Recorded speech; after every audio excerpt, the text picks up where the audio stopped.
야, 걔 문자 하나에 벌써 5번 휴대폰 봤다며?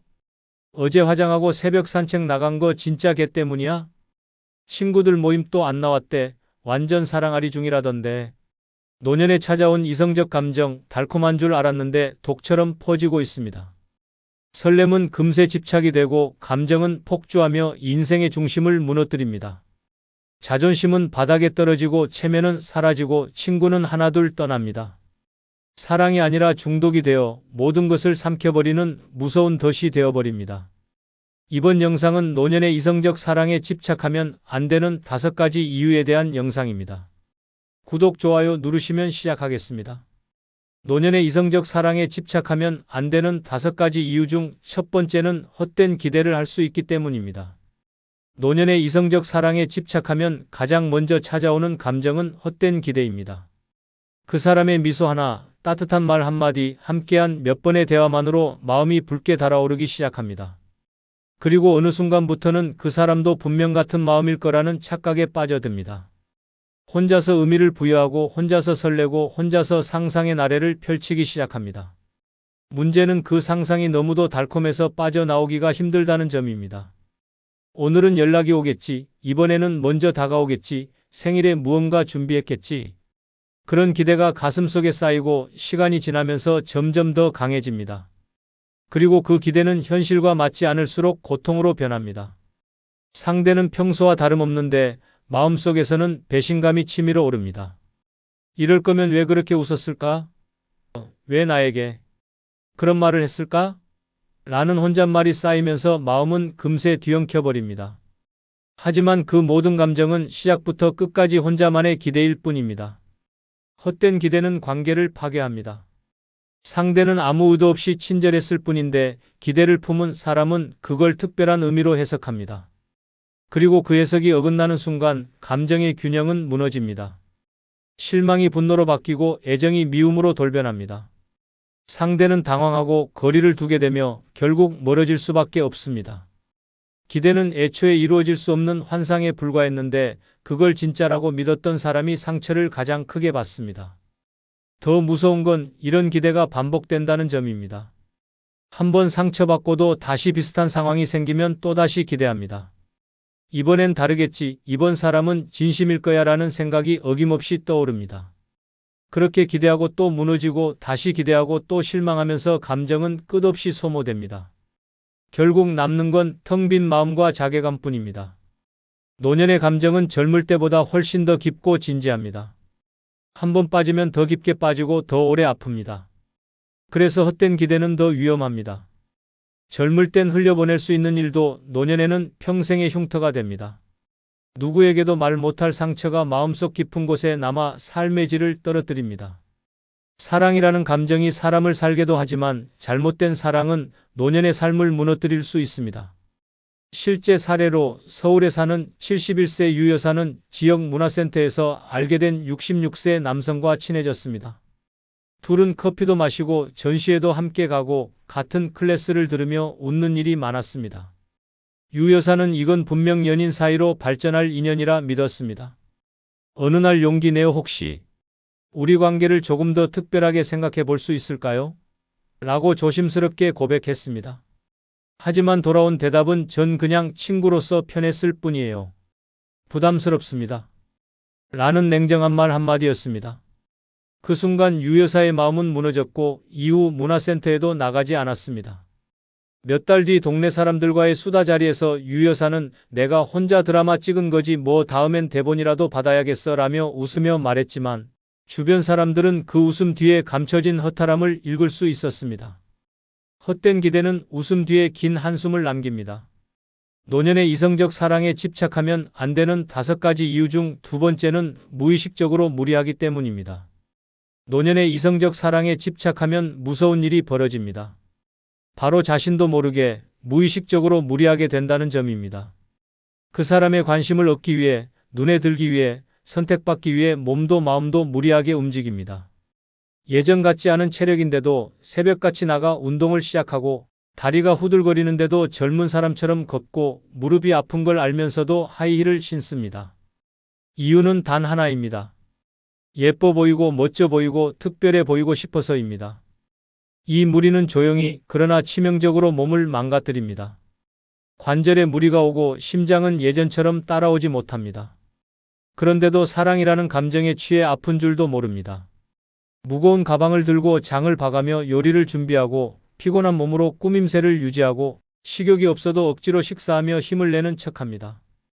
결국 어느 날 몸이 확 무너지고서야 뒤늦게 깨닫게 됩니다. 나는 나를 위해 살고 있지 않았구나. 그 사람에게 잘 보이기 위해, 사랑받기 위해 나를 혹사시키고 있었구나. 문제는 단지 육체적인 무리만이 아닙니다. 감정적으로도 무리를 하게 됩니다. 하고 싶은 말도 참고 마음에 걸리는 행동도 이해하려 애쓰고 자존심도 꾹꾹 눌러 담습니다. 그 사람의 기분이 나빠질까봐 눈치를 보고 스스로를 감추며 연기하듯 행동합니다. 마치 내가 아닌 다른 사람처럼 살아가게 됩니다. 이 모든 건 한 사람에게 너무 많은 의미를 부여했기 때문입니다. 사랑을 느낀다는 이유 하나로 자신을 없애고 무리하며 살아가는 것. 그것은 결코 건강한 사랑이 아닙니다. 무의식적인 무리는 결국 감정적 폭발로 이어집니다. 어느 순간 왜 나는 이렇게까지 해야 하지? 라는 생각이 들고 쌓인 피로와 억눌림이 분노로 폭발합니다. 평소 하지 않던 말이 튀어나오고 감정이 요동치며 관계는 삐걱거리기 시작합니다. 나를 이해해 주길 바랐지만 상대는 당황하고 멀어집니다. 그렇게 또 한 번의 사랑이 아픔으로 마무리됩니다. 원인은 명확합니다. 내 몸과 마음을 돌보지 않고 무의식적으로 무리했기 때문입니다. 노년의 사랑은 다정해야 하고 평화로워야 하며 무엇보다도 자기 자신을 해치지 않아야 합니다. 내가 건강해야 사랑도 관계도 인생도 오래갑니다. 하지만 집착은 그런 여유를 앗아가고 내 삶 전체를 한 사람에게 바치는 위험한 길로 몰아갑니다. 그 무리가 누적되면 몸도 병들고 마음도 지치고 결국 사랑 자체가 고통으로 남습니다. 실제 사례로 천안에 사는 68세 최 여사는 노래교실에서 만난 63세 남성에게 한눈에 반했습니다. 처음에는 수업이 있는 날만 나가던 그녀가 이 남성과 자주 마주치기 위해 하루에 2번씩 노래교실을 들락거렸습니다. 그의 관심을 끌기 위해 화장을 진하게 하고 평소 안 입던 치마를 꺼내 입으며 변화를 줬습니다. 허리 디스크가 있는 줄 알면서도 7cm 힐을 신고 같이 노래 부를 기회가 오면 무대까지 뛰어올라 갔습니다. 집에서는 미역국에 소불고기를 해와서 도시락처럼 챙겨주기도 했습니다. 주변 친구들은 아프지 말고 좀 천천히 하라며 말렸지만 최 여사는 이 나이에 불타오를 일이 뭐가 있겠어? 라며 웃어넘겼습니다. 하지만 어느 날 노래교실에서 갑작스레 어지럼증으로 쓰러졌고 병원에서는 과로와 탈수, 디스크 악화 판정을 받았습니다. 입원 후 병문안을 기대했지만 그 남성은 죄송하지만 부담스럽다는 문자 한 통을 남기고 더 이상 나타나지 않았습니다. 퇴원 후 최 여사는 주변에 사랑도 좋지만 건강 잃으면 다 소용없더라고 말하며 웃었지만 그 말에 담긴 허탈함은 결코 가볍지 않았습니다. 무리한 감정은 결국 자신을 가장 크게 다치게 만듭니다. 노년의 사랑에는 무리보다 여유가, 집착보다 자존감이 필요합니다. 노년의 이성적 사랑에 집착하면 안 되는 5가지 이유 중 3번째는 상대의 말과 행동에 과도하게 반응하기이기 때문입니다. 노년의 이성적 사랑에 집착하게 되면 상대의 말과 행동 하나하나에 과도하게 반응하게 됩니다. 눈빛 하나, 말투 하나, 표정 하나에 마음이 쿵쾅이고 아무 의미 없는 말 한마디에 잠 못 이루는 밤이 이어집니다. 오늘은 목소리가 차갑네? 왜 웃지를 않지? 혹시 내가 뭔가 실수했나? 라는 생각이 꼬리에 꼬리를 물며 감정을 집어삼킵니다. 평범한 대화도 사소한 농담도 일상적인 행동조차 감정의 도화선이 됩니다. 감정이 집착으로 바뀌면 해석이 달라집니다. 단순한 바빠서라는 말이 날 피하는 거야로 들리고 오늘은 혼자 있고 싶다는 말이 이제 그만하자는 거야로 왜곡됩니다. 스스로 마음을 상처로 물들이고 상대의 진심을 왜곡하며 점점 더 깊은 감정의 수렁에 빠지게 됩니다. 말 한마디에 심장이 조이고 웃음 한 번에 온몸이 전율하며 외면하는 듯한 행동엔 절망이 몰려옵니다. 이 모든 감정의 폭풍은 사실 상대가 아닌 나의 집착에서 시작된 것입니다. 가장 큰 문제는 상대도 그 과한 반응을 느끼게 된다는 점입니다. 처음엔 왜 이렇게 민감하시지? 에서 시작해 점점 무섭다, 부담스럽다는 감정으로 변합니다. 결국 편안하고 자연스러워야 할 관계가 긴장과 경계로 얼어붙게 됩니다. 조금만 말을 아껴도 늦게 답장을 해도 왜요? 무슨 일 있었어요? 내가 뭘 잘못했죠? 라는 질문이 쏟아지면 상대는 숨이 막힙니다. 사랑이 아닌 감정의 감옥이 되어버리는 것입니다. 과도한 반응은 상대를 지치게 하고 스스로도 무너뜨립니다. 하루 종일 상대의 SNS를 들여다보며 사진 속 표정을 분석하고 메시지 하나에 수십 번의 의미를 부여하며 말투의 변화에 불안에 떨기 시작합니다. 그 불안은 결국 나를 파괴하고 관계를 끊어내는 칼날이 됩니다. 감정은 소중하지만 집착은 치명적입니다. 말과 행동 하나에 휘둘리는 삶은 결코 평온할 수 없습니다. 노년의 사랑은 마음이 편해야 합니다. 설렘보다는 안정, 불안보다는 여유가 중심이 되어야 합니다. 그러나 상대의 사소한 반응에 과민하게 반응하는 순간 사랑은 지옥의 문이 되어버립니다. 감정의 요동은 고요해야 할 노년을 소란스럽게 만들고 결국은 삶의 균형마저 무너뜨립니다. 말에 예민해질수록 사랑은 멀어지고 고독만 짙어집니다. 실제 사례로 부산의 66세 이 여사는 온라인 커뮤니티에서 알게 된 64세 남성과 문자로 자주 소통했습니다. 매일 인사와 안부를 주고받던 중 어느 날 그 남성이 이틀 동안 답장을 하지 않았습니다. 이 여사는 속이 까맣게 타 들어갔고 무슨 일 있어요? 제가 혹시 기분 상하게 했나요? 왜 연락을 안 하시죠? 라는 문자를 연달아 보냈습니다. 남성은 그냥 병원에 입원 중이었어요 라는 답변을 남겼지만 이후 연락 빈도는 줄어들었습니다. 그 다음부터는 남성의 말투 하나에도 예민해지기 시작했습니다. 예전엔 웃으며 넘기던 오늘은 바쁘네요 라는 말에도 이젠 나한테 관심 없다는 뜻인가요? 라는 반응을 보였습니다. 결국 남성은 편하게 이야기 나누던 관계였는데 점점 숨막히네요 라는 말을 남기고 연락을 끊었습니다. 이후 이 여사는 지인들에게 내가 왜 그렇게까지 집착했는지 모르겠어. 문자 하나에 내 인생이 들쑥날쑥했어 라며 웃으며 털어놨지만 그 말 속에는 씁쓸함이 묻어났습니다. 상대의 말 한마디에 인생 전체가 흔들린다는 건 사랑이 아닌 감정의 중독입니다. 노년의 이성적 사랑에 집착하면 안 되는 5가지 이유 중 4번째는 체면과 자존심을 잃기 때문입니다. 노년의 이성적 사랑에 집착하게 되면 가장 먼저 무너지는 것이 체면과 자존심입니다. 그토록 지켜온 존엄함, 사람들 앞에서 당당했던 태도, 오랜 세월 쌓아온 인격이 단 한 사람 앞에서 산산조각 납니다. 누군가의 관심을 얻기 위해 말과 행동이 과해지고 예전 같으면 절대 하지 않았을 행동들을 아무렇지도 않게 하게 됩니다. 상대의 눈에 들고 싶다는 욕망이 앞서면 자존심은 사치가 되고 체면은 거추장스러운 껍데기로 느껴집니다. 과도하게 친절해지고 불편한 부탁도 거절하지 못하게 되며 나도 모르게 비위 맞추기에 인생을 허비하게 됩니다. 자신이 무엇을 좋아하고 어떻게 살아왔는지는 중요하지 않습니다. 오직 상대가 원하는 대로 상대의 기분에 맞춰 움직이게 됩니다. 그 과정에서 내 목소리는 점점 사라지고 결국엔 자신이 누군지조차 모르게 됩니다. 더욱 충격적인 건 이런 상황에서도 자존심을 지키려는 마음과 현실 사이의 괴리가 점점 커진다는 점입니다. 겉으로는 나는 괜찮아, 그냥 편하게 지내는 사이야 라며 쿨한 척을 하지만 속은 끓고 마음은 불안정해집니다. 상대가 다른 이성과 웃으며 이야기하는 모습만 봐도 심장이 철렁 내려앉고 괜히 짜증이 나며 하루 종일 기분이 가라앉습니다. 그런 감정을 들키지 않기 위해 더 친절하게 굴고 더 애써 웃고 더 많이 챙기게 됩니다. 이것이 체면을 포기하는 지름길입니다. 주변 사람들도 변화를 눈치챕니다. 요즘 왜 그렇게 애쓰세요? 너무 마음 쓰지 마세요라는 조언도 체면을 잃은 사람에게는 다 잔소리로 들립니다. 자존심이란 건 누군가가 챙겨주는 게 아니라 스스로 지켜야 하는 것입니다. 그러나 집착에 빠진 사랑은 그 자존심을 서서히 부식시킵니다. 내 감정을 포장하려고 스스로를 속이고 그 사람 앞에서만은 애처럼 행동하게 됩니다. 노년에는 자존심이 곧 생존의 무기입니다. 자존심을 지키는 태도야말로 노년의 삶을 당당하게 만들어주는 힘입니다.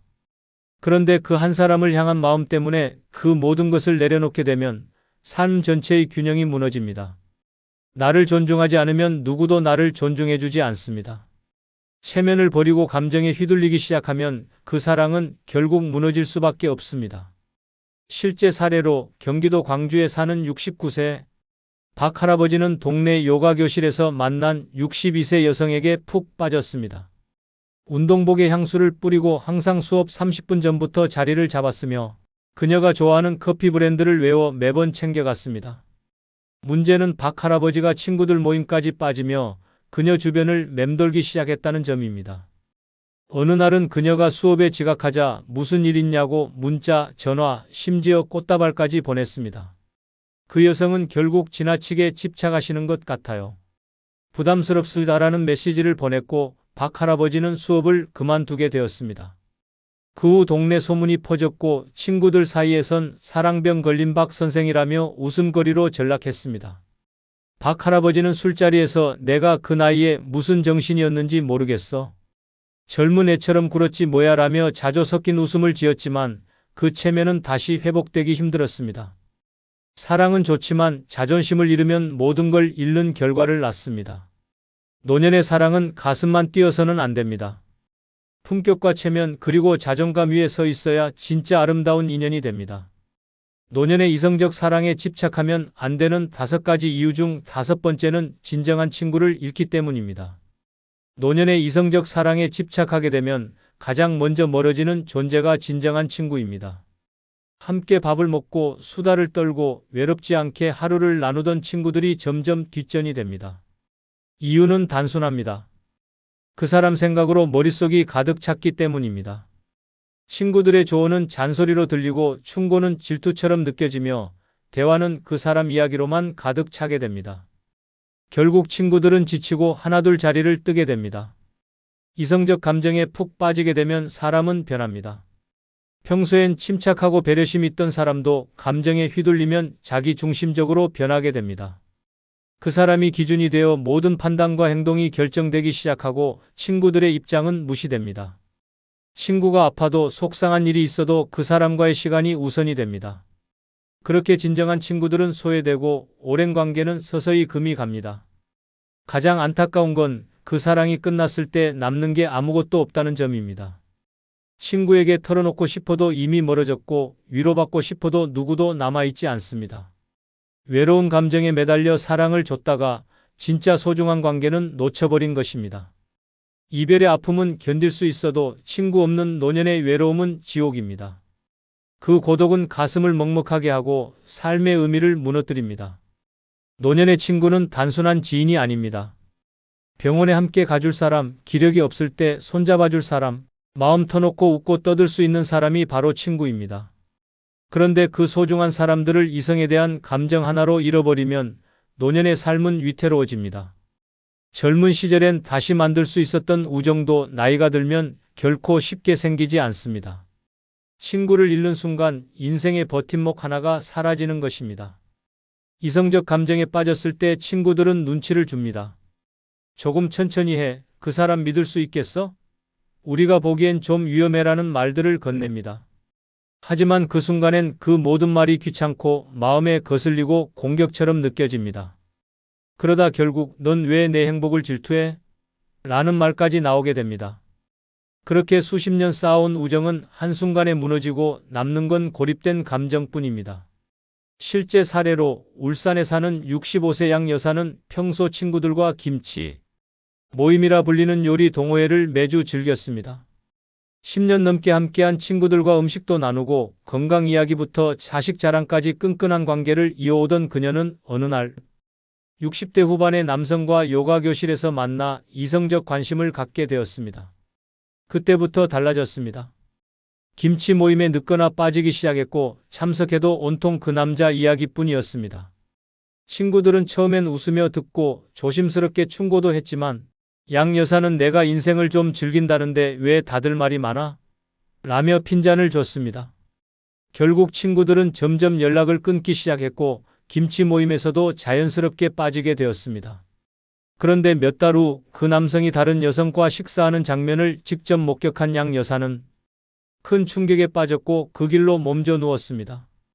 회복 후 다시 친구들에게 연락했지만 이미 관계는 예전 같지 않았습니다. 한 모임에서 양 여사는 김치 담글 줄 아는 건 여전한데 같이 담글 사람이 없네라며 허탈하게 웃었습니다. 그녀는 이젠 다시 친구들과 가까워지고 싶다고 했지만 친구들의 마음은 쉽게 돌아오지 않았습니다. 사랑 하나에 모든 걸 쏟아부은 대가는 10년의 우정이었습니다. 진정한 친구는 쉽게 잃고 다시는 쉽게 얻지 못합니다. 끝으로 여러분께 한 가지 부탁이 있습니다. 영상 아래에 나오는 제품을 누르시면 쿠팡으로 연결됩니다. 이렇게 쿠팡으로 연결된 후 아무 물건을 사셔도 제 채널에 약간의 수익이 발생하오니 앞으로 쿠팡에서 물건을 구입할 경우 이런 식으로 구입해 주셔서 본 채널에 간접 후원해 주시면 대단히 감사하겠습니다. 그럼 내일 아침 7시에 더 좋은 영상으로 찾아뵙겠습니다. 감사합니다. 엄마, 요즘 바빠서 전화 못했어요. 다음에 연락할게요. 여보, 밥 좀 차려줘. 하루 종일 TV만 봤더니 배고프네. 늙어서도 자식과 남편만 바라보다가는 결국 외로움과 후회만 남습니다. 자식은 언젠가 자기 인생을 살기 바쁘고 남편은 늙어서도 여전히 나를 부려먹으려 합니다. 가족을 위해 평생 희생했지만 정작 나를 위해 살아본 적이 없습니다. 이제라도 달라져야 합니다. 남은 인생 남에게 휘둘리며 살 것인가 아니면 온전히 나 자신을 위한 삶을 살 것인가? 늙어서도 당당하고 행복하게 살고 싶다면 자식과 남편이 아닌 나를 위한 준비를 해야 합니다. 이번 영상은 노년에 행복하게 살기 위한 5가지 준비사항에 대해 알아보겠습니다. 구독, 좋아요 누르시면 시작하겠습니다. 늙어서는 자식, 남편 다 필요 없다. 5가지 준비하고 행복하게 살면 최고다 중 첫 번째 준비해야 할 것은 나에게 소중한 사람을 구별하는 기준 세우기입니다. 늙어서는 결국 내 곁에 남는 사람이 누구인지 분명히 알아야 합니다.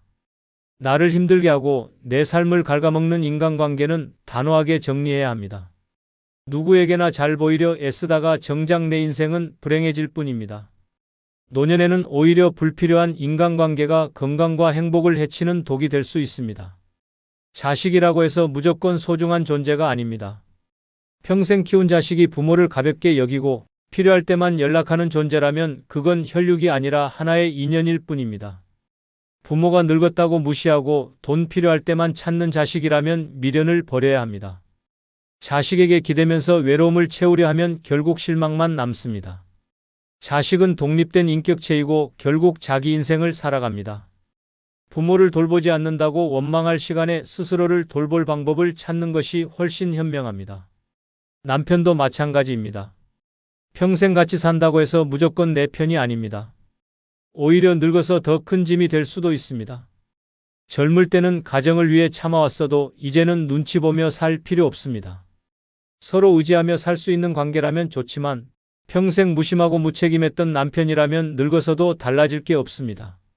오히려 손 하나 까딱 안 하고 밥 해주길 바라고 늙어서까지 고생만 시킨다면 그런 사람을 왜 내 곁에 둬야 합니까? 이제는 나 자신을 위한 삶을 살아야 합니다.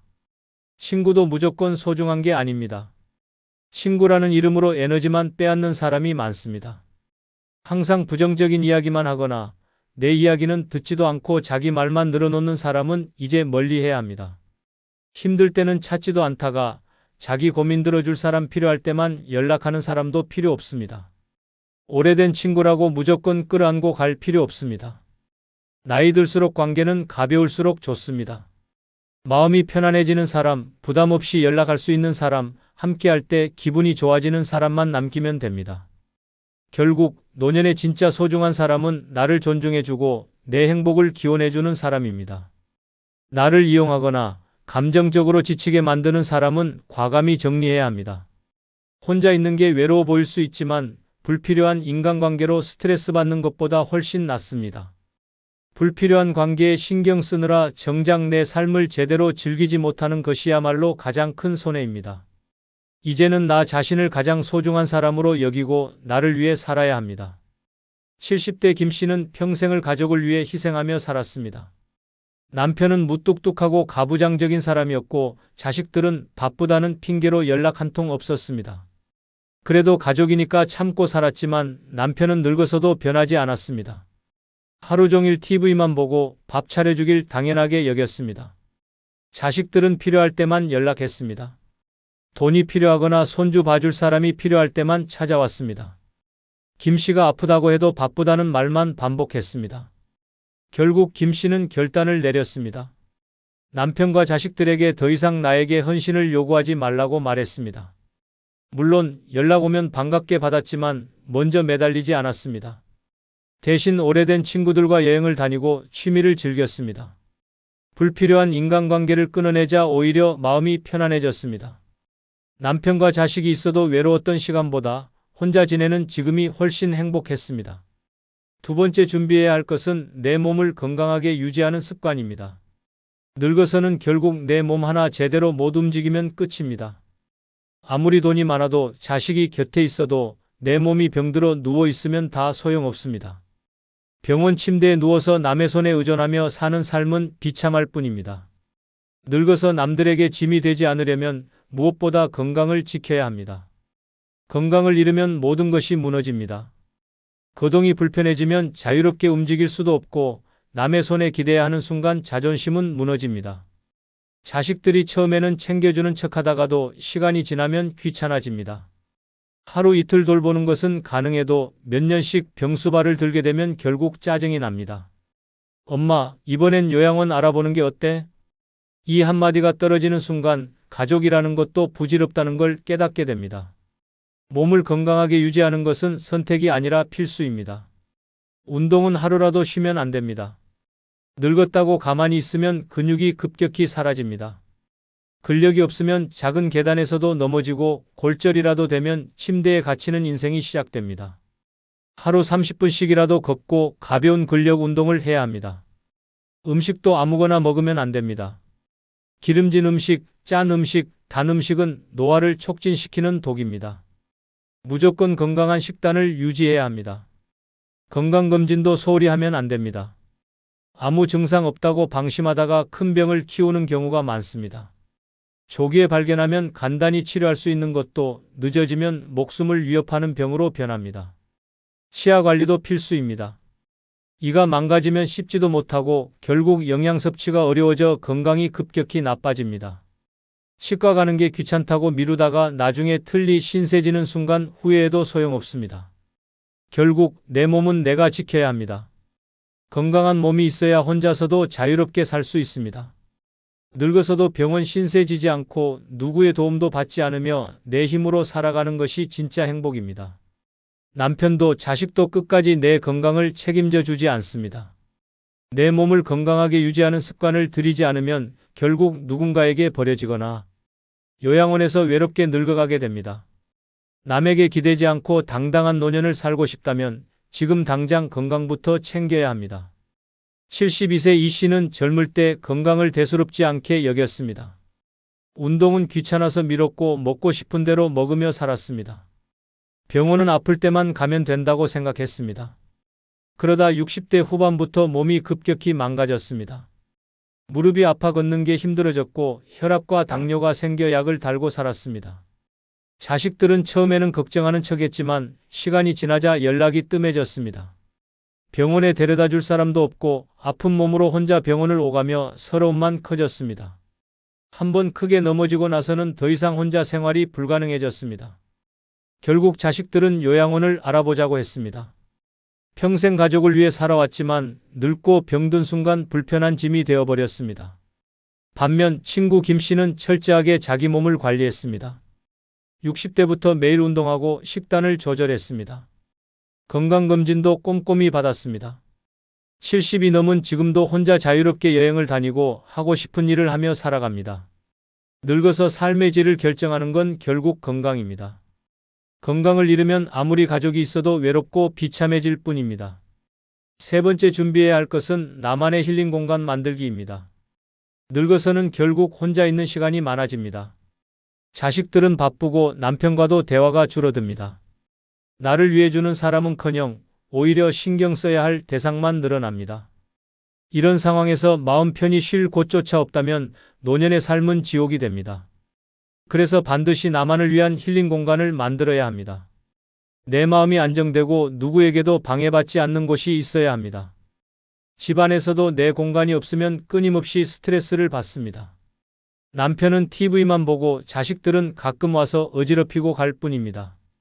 온종일 부엌과 거실을 전전하며 다른 사람을 위해 사는 삶은 이제 끝내야 합니다. 오롯이 나를 위한 공간을 만들고 그곳에서 힐링하는 시간을 가져야 합니다. 작은 방 하나라도 좋고 베란다 한쪽을 꾸며도 됩니다.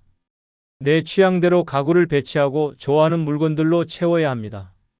그곳에서는 누구의 눈치도 볼 필요 없이 나만의 시간을 보내야 합니다.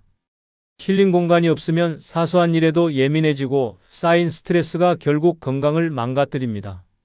오롯이 나를 위한 공간에서 조용히 책을 읽고 음악을 들으며 차 한 잔 마시는 것만으로도 삶의 질이 달라집니다. 반려식물을 키우거나 취미를 즐길 수도 있습니다. 중요한 것은 그 공간에서만큼은 가족도 세상도 신경 쓰지 않고 나 자신을 위한 시간을 가져야 한다는 것입니다. 결국 노년에 가장 중요한 것은 내 마음의 평온입니다.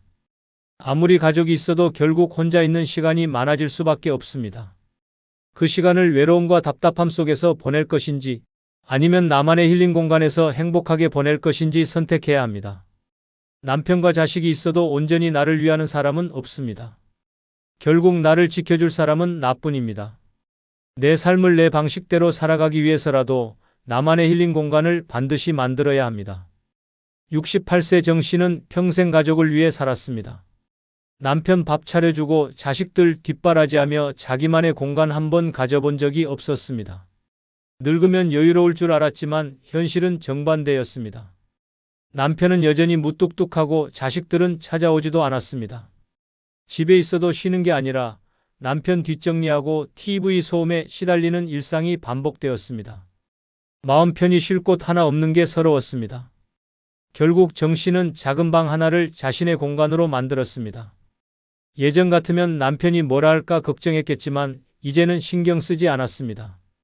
좋아하는 의자를 놓고 꽃을 키우며 조용한 시간을 보냈습니다. 매일 아침 차를 마시며 책을 읽는 순간이 가장 행복했습니다. 그 공간이 생기자 삶이 달라졌습니다. 더 이상 남편에게 휘둘리지도 자식들에게 기대지도 않았습니다. 나만을 위한 공간 하나가 결국 내 인생을 되찾아준 셈이었습니다. 네 번째 준비해야 할 것은 자식에게 재산을 미리 증여할지 신중히 고민하기입니다. 늙어서는 절대 재산을 함부로 자식에게 넘겨줘서는 안 됩니다. 평생 피땀 흘려 모은 돈을 쉽게 내주고 나면 결국 남는 것은 후회와 외로움뿐입니다. 자식들이 부모를 공경하는 것은 돈이 있을 때뿐입니다. 돈이 사라지는 순간 부모는 짐이 됩니다. 내가 이 정도 줬으니 효도하겠지라는 기대는 버려야 합니다. 기대하는 순간 실망만 커지고 돈을 빼앗긴 뒤에는 아무것도 할 수 없습니다. 자식이 아무리 착하고 속이 깊어 보여도 돈 앞에서는 사람이 변합니다. 처음에는 엄마, 나중에 힘들 때 쓰시게 다시 돌려드릴게요 라고 말합니다. 하지만 돈을 손에 쥐는 순간 그 약속은 사라집니다. 부모의 돈을 자기 돈처럼 쓰기 시작하고 시간이 지나면 이제 내 돈인데 왜 간섭하냐는 태도로 변합니다. 더 끔찍한 경우는 부모가 남은 돈을 어떻게 쓰는지 감시하기 시작한다는 것입니다. 돈을 미리 증여하는 순간 부모는 더 이상 존중받지 못하는 존재가 됩니다. 형제 간의 갈등도 심각해집니다. 누구는 더 받았네, 누구는 덜 받았네 하며 싸움이 시작됩니다. 부모가 살아있을 때도 이럴진데 사후에는 더합니다. 결국 서로 원수처럼 지내며 법정 싸움까지 가는 경우도 많습니다. 부모가 평생 가족을 위해 희생했는데 마지막에 남는 것은 돈 때문에 찢어진 가족뿐입니다. 노후에는 자식이 아니라 내 자신이 가장 중요합니다. 내 노후를 편안하게 보낼 돈을 남겨둬야 합니다. 자식들이 엄마, 그 돈 언제 줄 거야? 라고 묻는다면 단호하게 끊어야 합니다. 내 돈을 어떻게 쓸지는 내가 결정하는 것입니다. 필요할 때마다 조금씩 도와줄 수는 있어도 목돈을 한 번에 넘겨주는 순간 내 삶은 끝난다고 생각해야 합니다. 결국 자식에게 재산을 미리 주는 것은 부모 스스로를 버리는 행위입니다. 돈이 있어야 노후가 자유롭고 남의 눈치를 보지 않으며 내 인생을 지킬 수 있습니다. 돈이 있으면 병이 나도 선택할 수 있는 치료가 있고 마음에 드는 곳에서 여생을 보낼 수도 있습니다. 하지만 돈이 없으면 자식들에게 손 벌리며 비참한 삶을 살게 됩니다. 재산을 쉽게 넘겨주는 순간 부모는 그들의 인생에서 우선순위에서 밀려나고 잊혀지는 존재가 됩니다. 내 돈은 내 인생을 위해 남겨둬야 합니다. 70세 김 씨는 자식이 힘들다는 말에 결국 집을 미리 증여해 주었습니다. 엄마, 나중에 필요하면 우리가 챙겨줄게라는 말만 믿었습니다. 하지만 집을 넘긴 순간 모든 것이 변했습니다. 자식들은 예전처럼 살갑지 않았고 오히려 김 씨를 부담스러워했습니다. 작은 방 하나 얻어 혼자 살게 되었지만 손주 생일 때조차 초대받지 못했습니다. 돈이 있을 때는 자주 연락하던 자식들이 이제는 김 씨의 전화를 피했습니다. 반면 친구 이 씨는 끝까지 재산을 지켰습니다. 자식들이 미리 주면 더 편하게 살 텐데라고 설득했지만 단호하게 거절했습니다. 그 덕에 병원비 걱정 없이 건강을 챙길 수 있었고 원하는 곳으로 여행도 다녔습니다. 자식들도 함부로 대하지 못했습니다. 결국 늙어서는 돈이 곧 힘이었습니다. 돈을 넘기는 순간 부모의 가치는 사라지고 남는 건 외로움뿐이었습니다. 5번째 준비해야 할 것은 언제든 떠날 수 있는 마음가짐 갖기입니다. 늙어서는 언제든 떠날 수 있는 마음가짐을 가져야 합니다.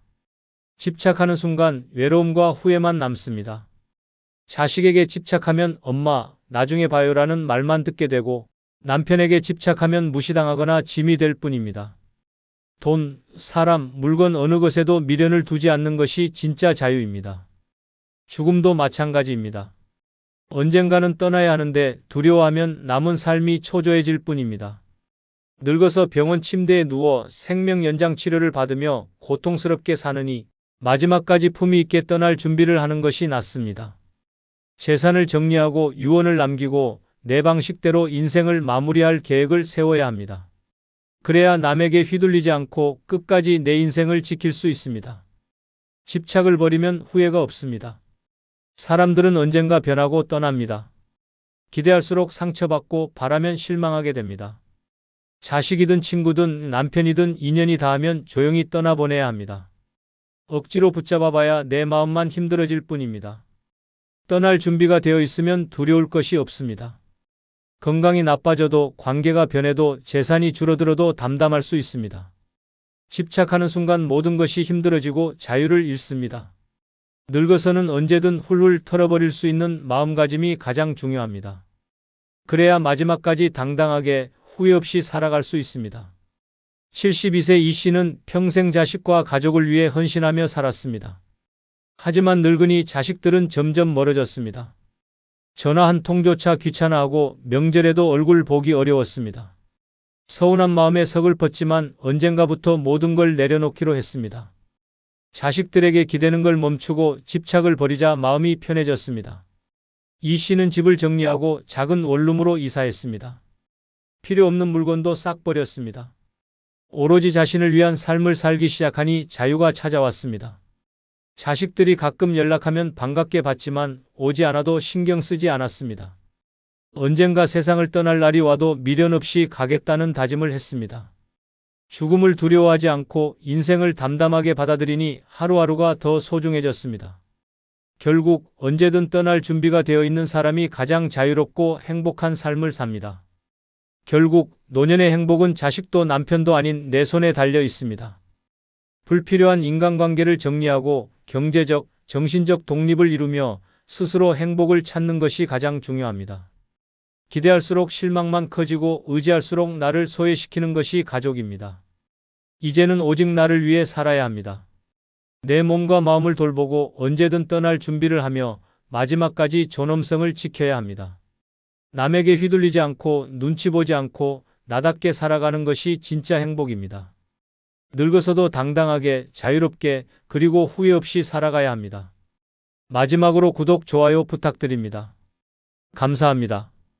65세 이후에 가난한 친구를 멀리해야 할 이유 중 첫 번째는 가난한 친구는 늘 단기적인 해결책을 찾기 때문입니다. 이 문장은 단순한 습관을 지적하는 것이 아닙니다. 그것은 노년의 삶에 독처럼 스며드는 비합리적 사고방식이며 우리의 인생을 끌어내리는 위험 요소입니다. 특히 65세 이후의 인생에서는 신중함과 장기적인 안목이 무엇보다 중요합니다. 그러나 가난한 친구는 항상 당장의 불을 끄기 위한 임시방편에만 몰두하며 문제의 근본을 들여다보는 시도조차 하지 않습니다. 그들은 지금만 넘기면 된다는 태도로 오늘을 허비하고 내일은 더 깊은 구렁텅이에 빠지곤 합니다. 그들의 대화에는 늘 돈이 급하다는 말이 따라 붙습니다. 이번 달 카드값만 어떻게 되면 괜찮아, 며칠만 빌려줘, 금방 갚을게라는 말을 반복하며 실제로 그 돈이 어떤 문제를 해결할 수 있을지는 고민하지 않습니다. 더 큰 문제는 그들은 그 단기적인 해결책이 장기적으로 어떤 부작용을 초래할지 전혀 고려하지 않는다는 것입니다. 당신이 도와주면 그 순간은 조용해지지만 이내 또 다른 급한 상황을 안고 다시 나타납니다. 당신은 결국 끝없는 임시방편의 반복에 휘말리게 되고 그들의 문제를 끌어안으며 불필요한 스트레스에 시달리게 됩니다. 가난한 친구는 계획이라는 개념이 없습니다. 미래를 준비하는 대신 눈앞의 위기를 모면하는 데만 집중합니다. 그래서 어떤 조언을 해줘도 듣지 않습니다. 이건 근본적인 해결이 안 돼. 지금은 그런 거 생각할 때가 아니야 라고 말하며 지금만 넘기려는 생각에 갇혀 있습니다. 이런 사람과 가까이 지내다 보면 당신 역시 점점 문제 해결을 땜질식으로 처리하게 되고 삶에 대한 긴 안목을 잃어버리게 됩니다. 그들은 단기적 선택으로 문제를 키우고 그 책임을 주변 사람들에게 전가합니다. 그리고 당신은 어느새 그들의 비상금 역할을 하고 있다는 사실을 뒤늦게 깨닫게 됩니다.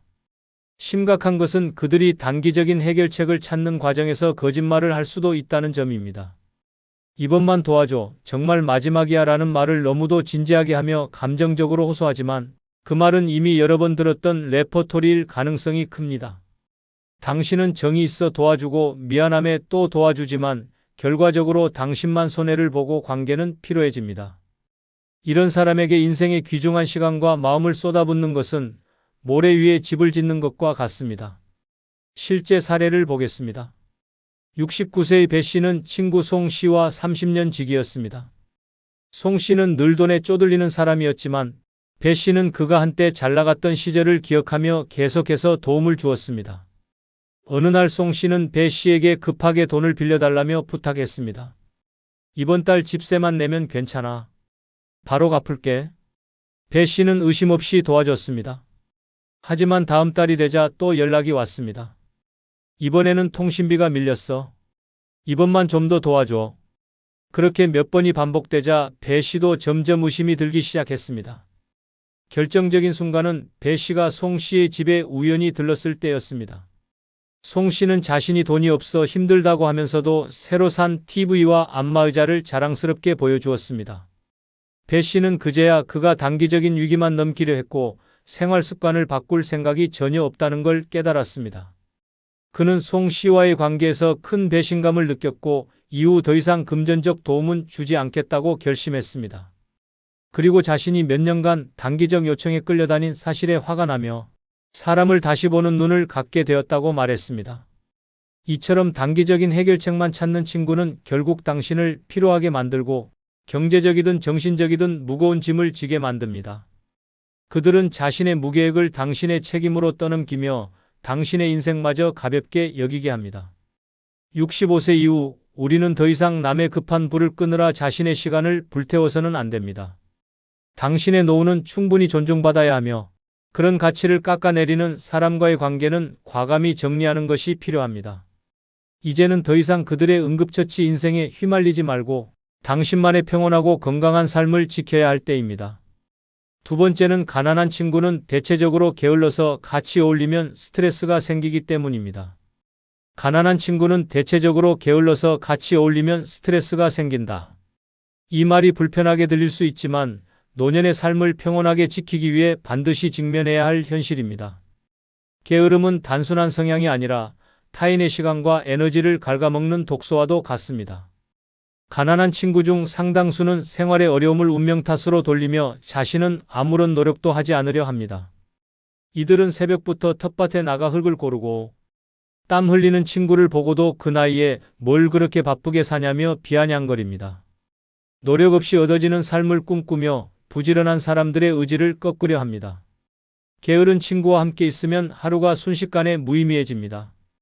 약속을 하면 매번 늦고 결국 만나도 무슨 계획을 세우기보다 그냥 아무것도 하지 말고 쉬자고 합니다. 당신이 운동하자고 하면 힘들게 왜 그래? 책을 읽자고 하면 그런다고 뭐가 바뀌냐고 말합니다. 결국 당신도 점점 나태함에 물들고 몸과 마음이 점점 처지기 시작합니다. 어느 날 문득 거울을 보며 내가 왜 이렇게 변했지? 라는 생각이 들게 됩니다. 이는 당신이 게으른 친구와 보내는 시간 속에서 천천히 그러나 확실하게 변질되고 있다는 증거입니다. 게으른 친구는 자기 생활도 책임지지 않으면서 타인의 선택에도 간섭합니다. 부지런한 친구가 뭐라도 해보려 하면 그건 안 될 거야. 괜히 힘만 들지라는 말을 퍼붓습니다. 당신이 무언가에 열정을 가지면 그것을 조롱하거나 깎아내립니다. 왜냐하면 그들은 당신의 노력과 성취가 자신들의 무기력을 부각시킨다는 사실을 본능적으로 알기 때문입니다. 그래서 당신의 열정을 막고 스스로 편해지고자 합니다. 이러한 환경에서 함께 있다 보면 자연스럽게 스트레스를 받게 됩니다. 당신은 끊임없이 앞으로 가고 싶은데 그들은 뒤에서 발목을 잡기 때문입니다. 게으른 친구는 작은 약속도 지키지 않습니다. 같이 운동하기로 한 날엔 늦잠을 자고 함께 장을 보기로 한 날엔 전화도 없이 연락이 끊깁니다. 당신은 그들을 기다리다 하루를 허비하고 헛수고만 하게 됩니다. 더 큰 문제는 그들이 이런 상황을 전혀 문제라고 생각하지 않는다는 것입니다. 그냥 늦잠 좀 잤어. 뭐 어때? 한마디로 모든 것이 정리됩니다. 이 말은 결국 당신의 시간, 계획, 수고가 전혀 중요하지 않다는 의미입니다. 이런 일이 반복되면 상대방에 대한 신뢰는 무너지고 불쾌함과 분노가 쌓이게 됩니다. 실제 사례를 소개합니다. 74세의 장 씨는 최근 지병을 예방하기 위해 매일 아침 6시에 공원에서 걷기 운동을 시작했습니다. 건강도 챙기고 삶의 활력도 불어넣고 싶다는 생각에서였습니다. 그런데 고등학교 동창인 윤 씨가 자주 연락을 해와 같이 운동하자고 했습니다. 장 씨는 반가운 마음에 흔쾌히 수락했습니다.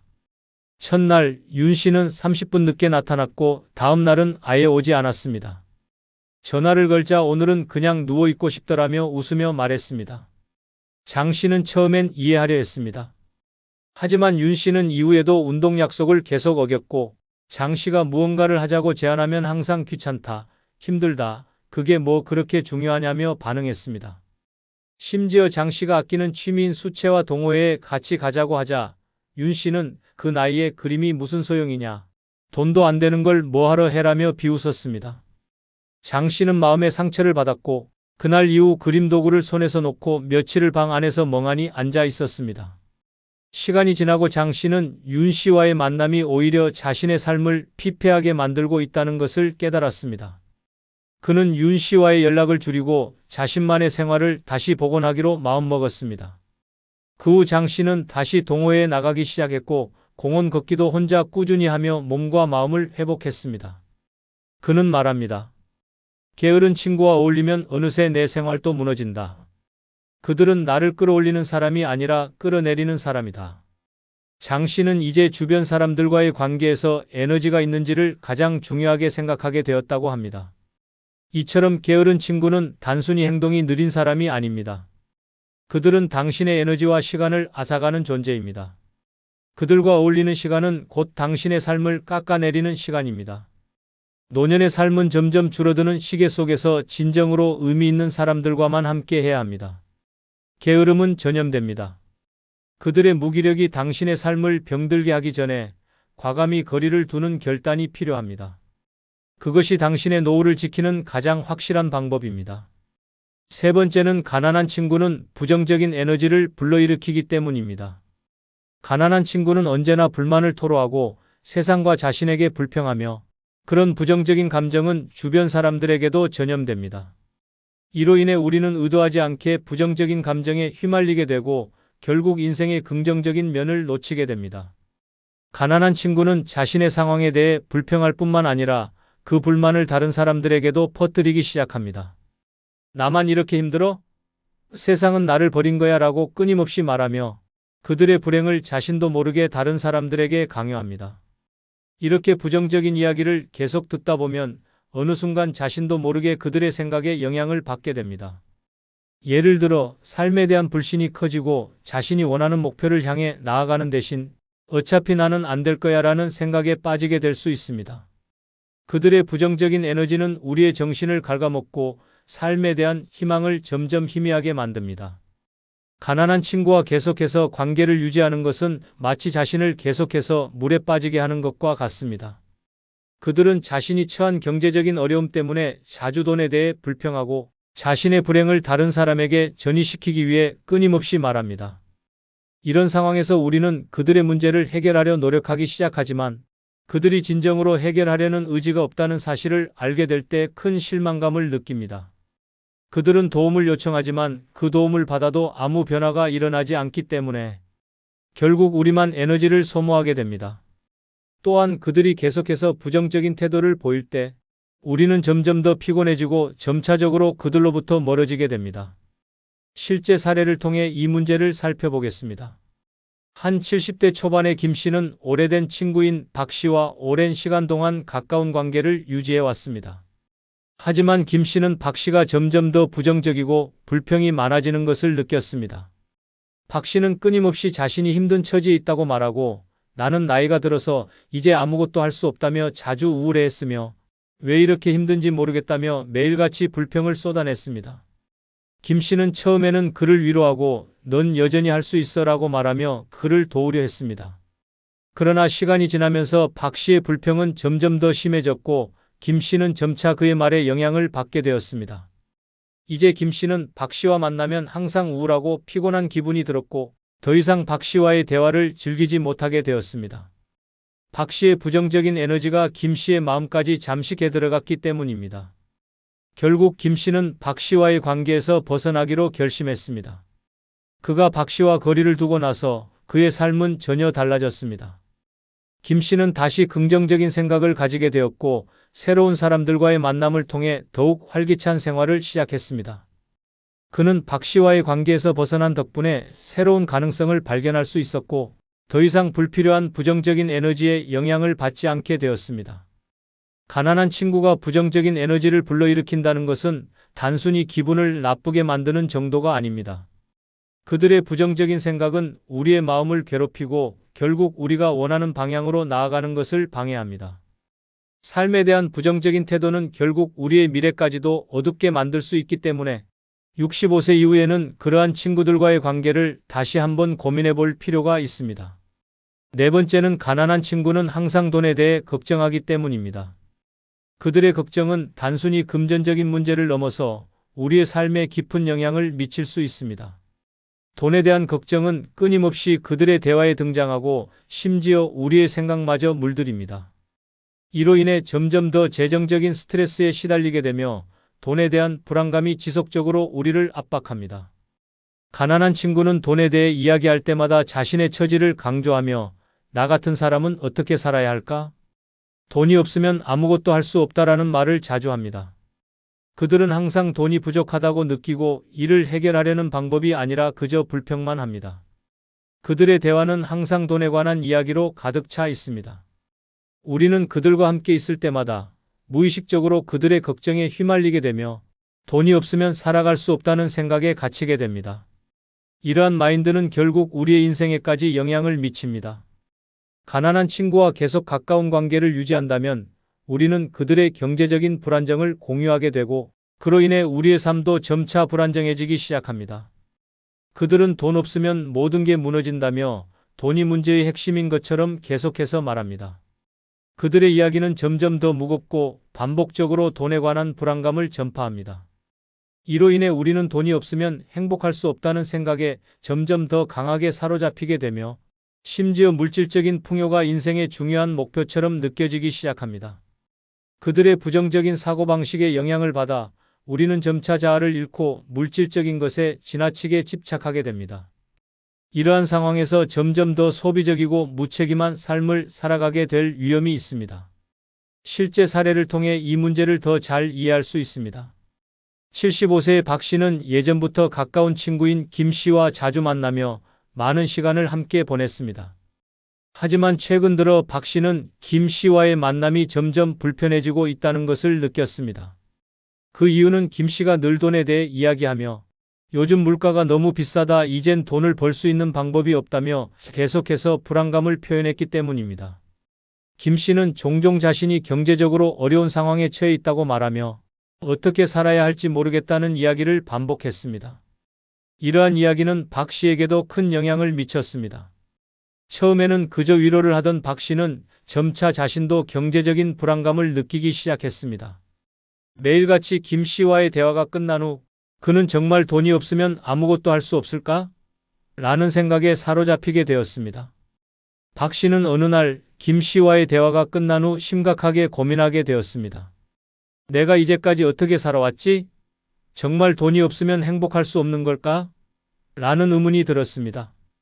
그 후 박 씨는 자신도 점점 더 경제적 불안에 시달리게 되었고, 과거에는 그다지 중요하지 않았던 재정적인 문제들이 점점 더 커지기 시작했습니다.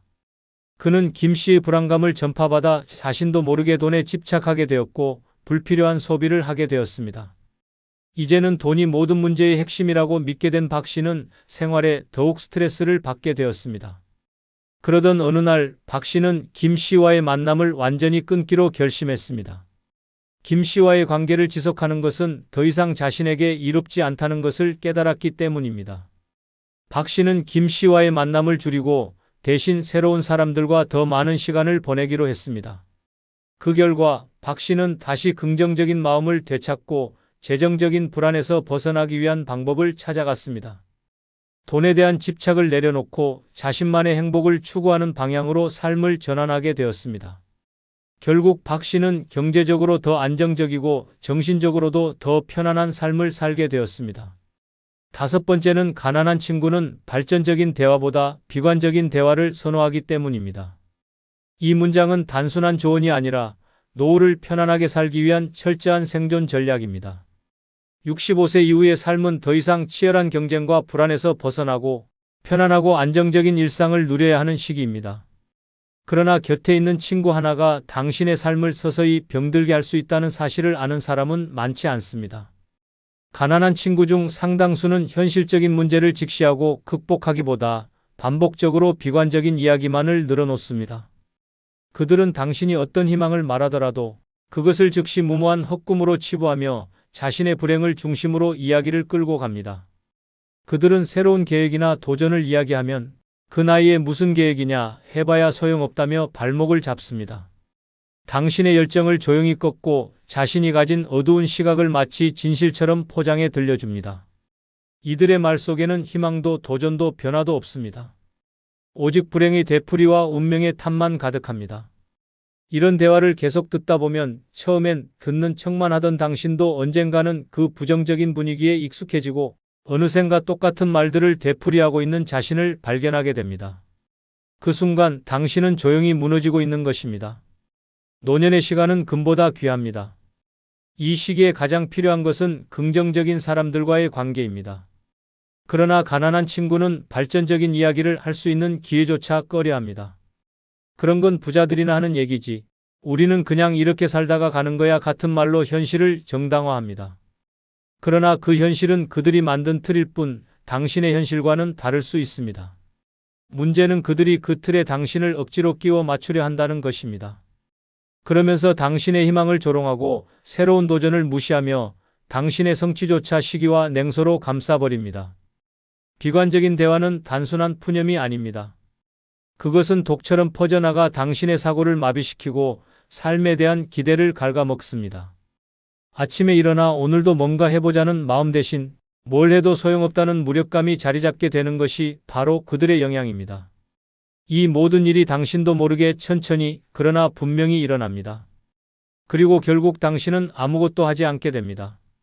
더 이상 시도하지 않고 바꾸려 하지 않으며 흘러가는 대로 살아가게 됩니다.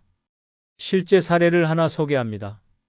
70세의 정 씨는 오랜 친구인 최 씨와 매주 두세 번씩 만나 커피도 마시고 근처 공원을 산책하곤 했습니다. 정 씨는 은퇴 후 그림을 배워 전시회를 준비하는 등 활발하게 활동하는 사람이었습니다. 하지만 최 씨는 만날 때마다 그 나이에 뭐 하러 그림을 그리냐, 전시회 해봐야 누가 오냐며 비꼬듯 말하곤 했습니다. 처음에는 웃어넘기던 정 씨도 점점 위축되기 시작했고 자신이 하고 있는 일이 정말 무의미한 건 아닐까 하는 생각이 들기 시작했습니다. 최 씨는 대화 중에도 항상 자신의 건강 걱정, 돈 걱정, 자식 걱정만 늘어놓았습니다. 그 이야기에는 언제나 어차피 잘 될 리 없다는 식의 결론이 따라왔고 정 씨가 무슨 긍정적인 이야기를 꺼내도 최 씨는 늘 차갑게 받아쳤습니다.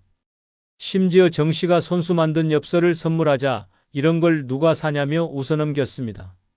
그 말에 정 씨는 상처를 받았고 그날 이후 엽서 만들기를 멈췄습니다.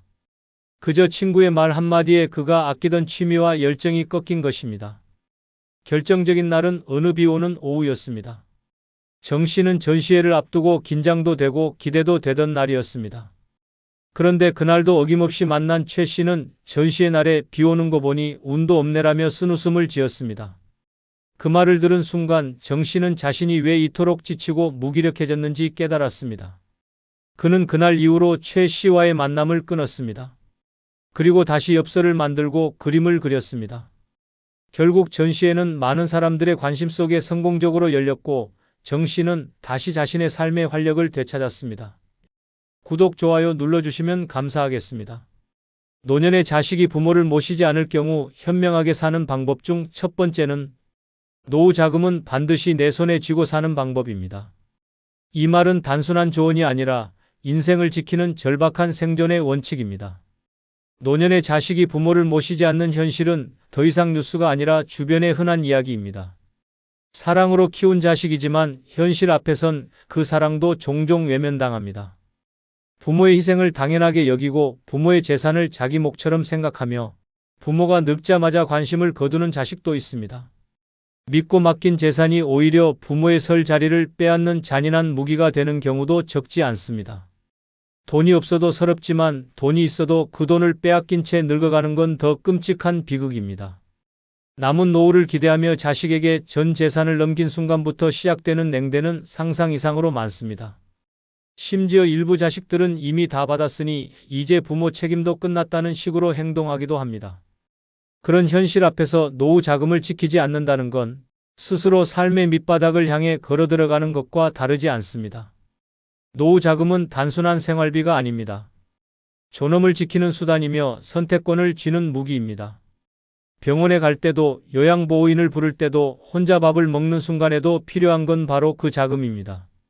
자식에게 손 벌리는 순간 관계는 바뀝니다. 자식의 눈치를 보게 되고 자신이 짐처럼 느껴지기 시작합니다. 이는 자존감의 붕괴로 이어지고 결국은 삶에 대한 의지마저 꺾이게 됩니다. 누구나 자식에게 모든 걸 주고 싶은 마음이 있습니다. 하지만 그 마음보다 중요한 건 내가 내 삶의 주인으로 끝까지 살아가는 것입니다. 내 돈은 내가 쓰기 위해 있는 것이고 내 노후를 위해 모은 자산은 내가 결정하고 내가 관리해야 합니다. 죽기 전에 한 푼도 남기지 않고 써야 진짜 잘 산 것이다라는 말은 단순한 어세가 아니라 노년의 자존을 지키는 철학입니다. 돈이 있으면 선택이 생깁니다. 누군가에게 의지하지 않아도 되고 내가 원하는 방식으로 살아갈 수 있습니다. 요양병원에 갈지, 방문 간호를 받을지, 식사를 시켜 먹을지 전부 돈이 결정합니다. 그런데 그 돈을 남이 쥐고 있다면 그 결정권도 남의 몫이 됩니다.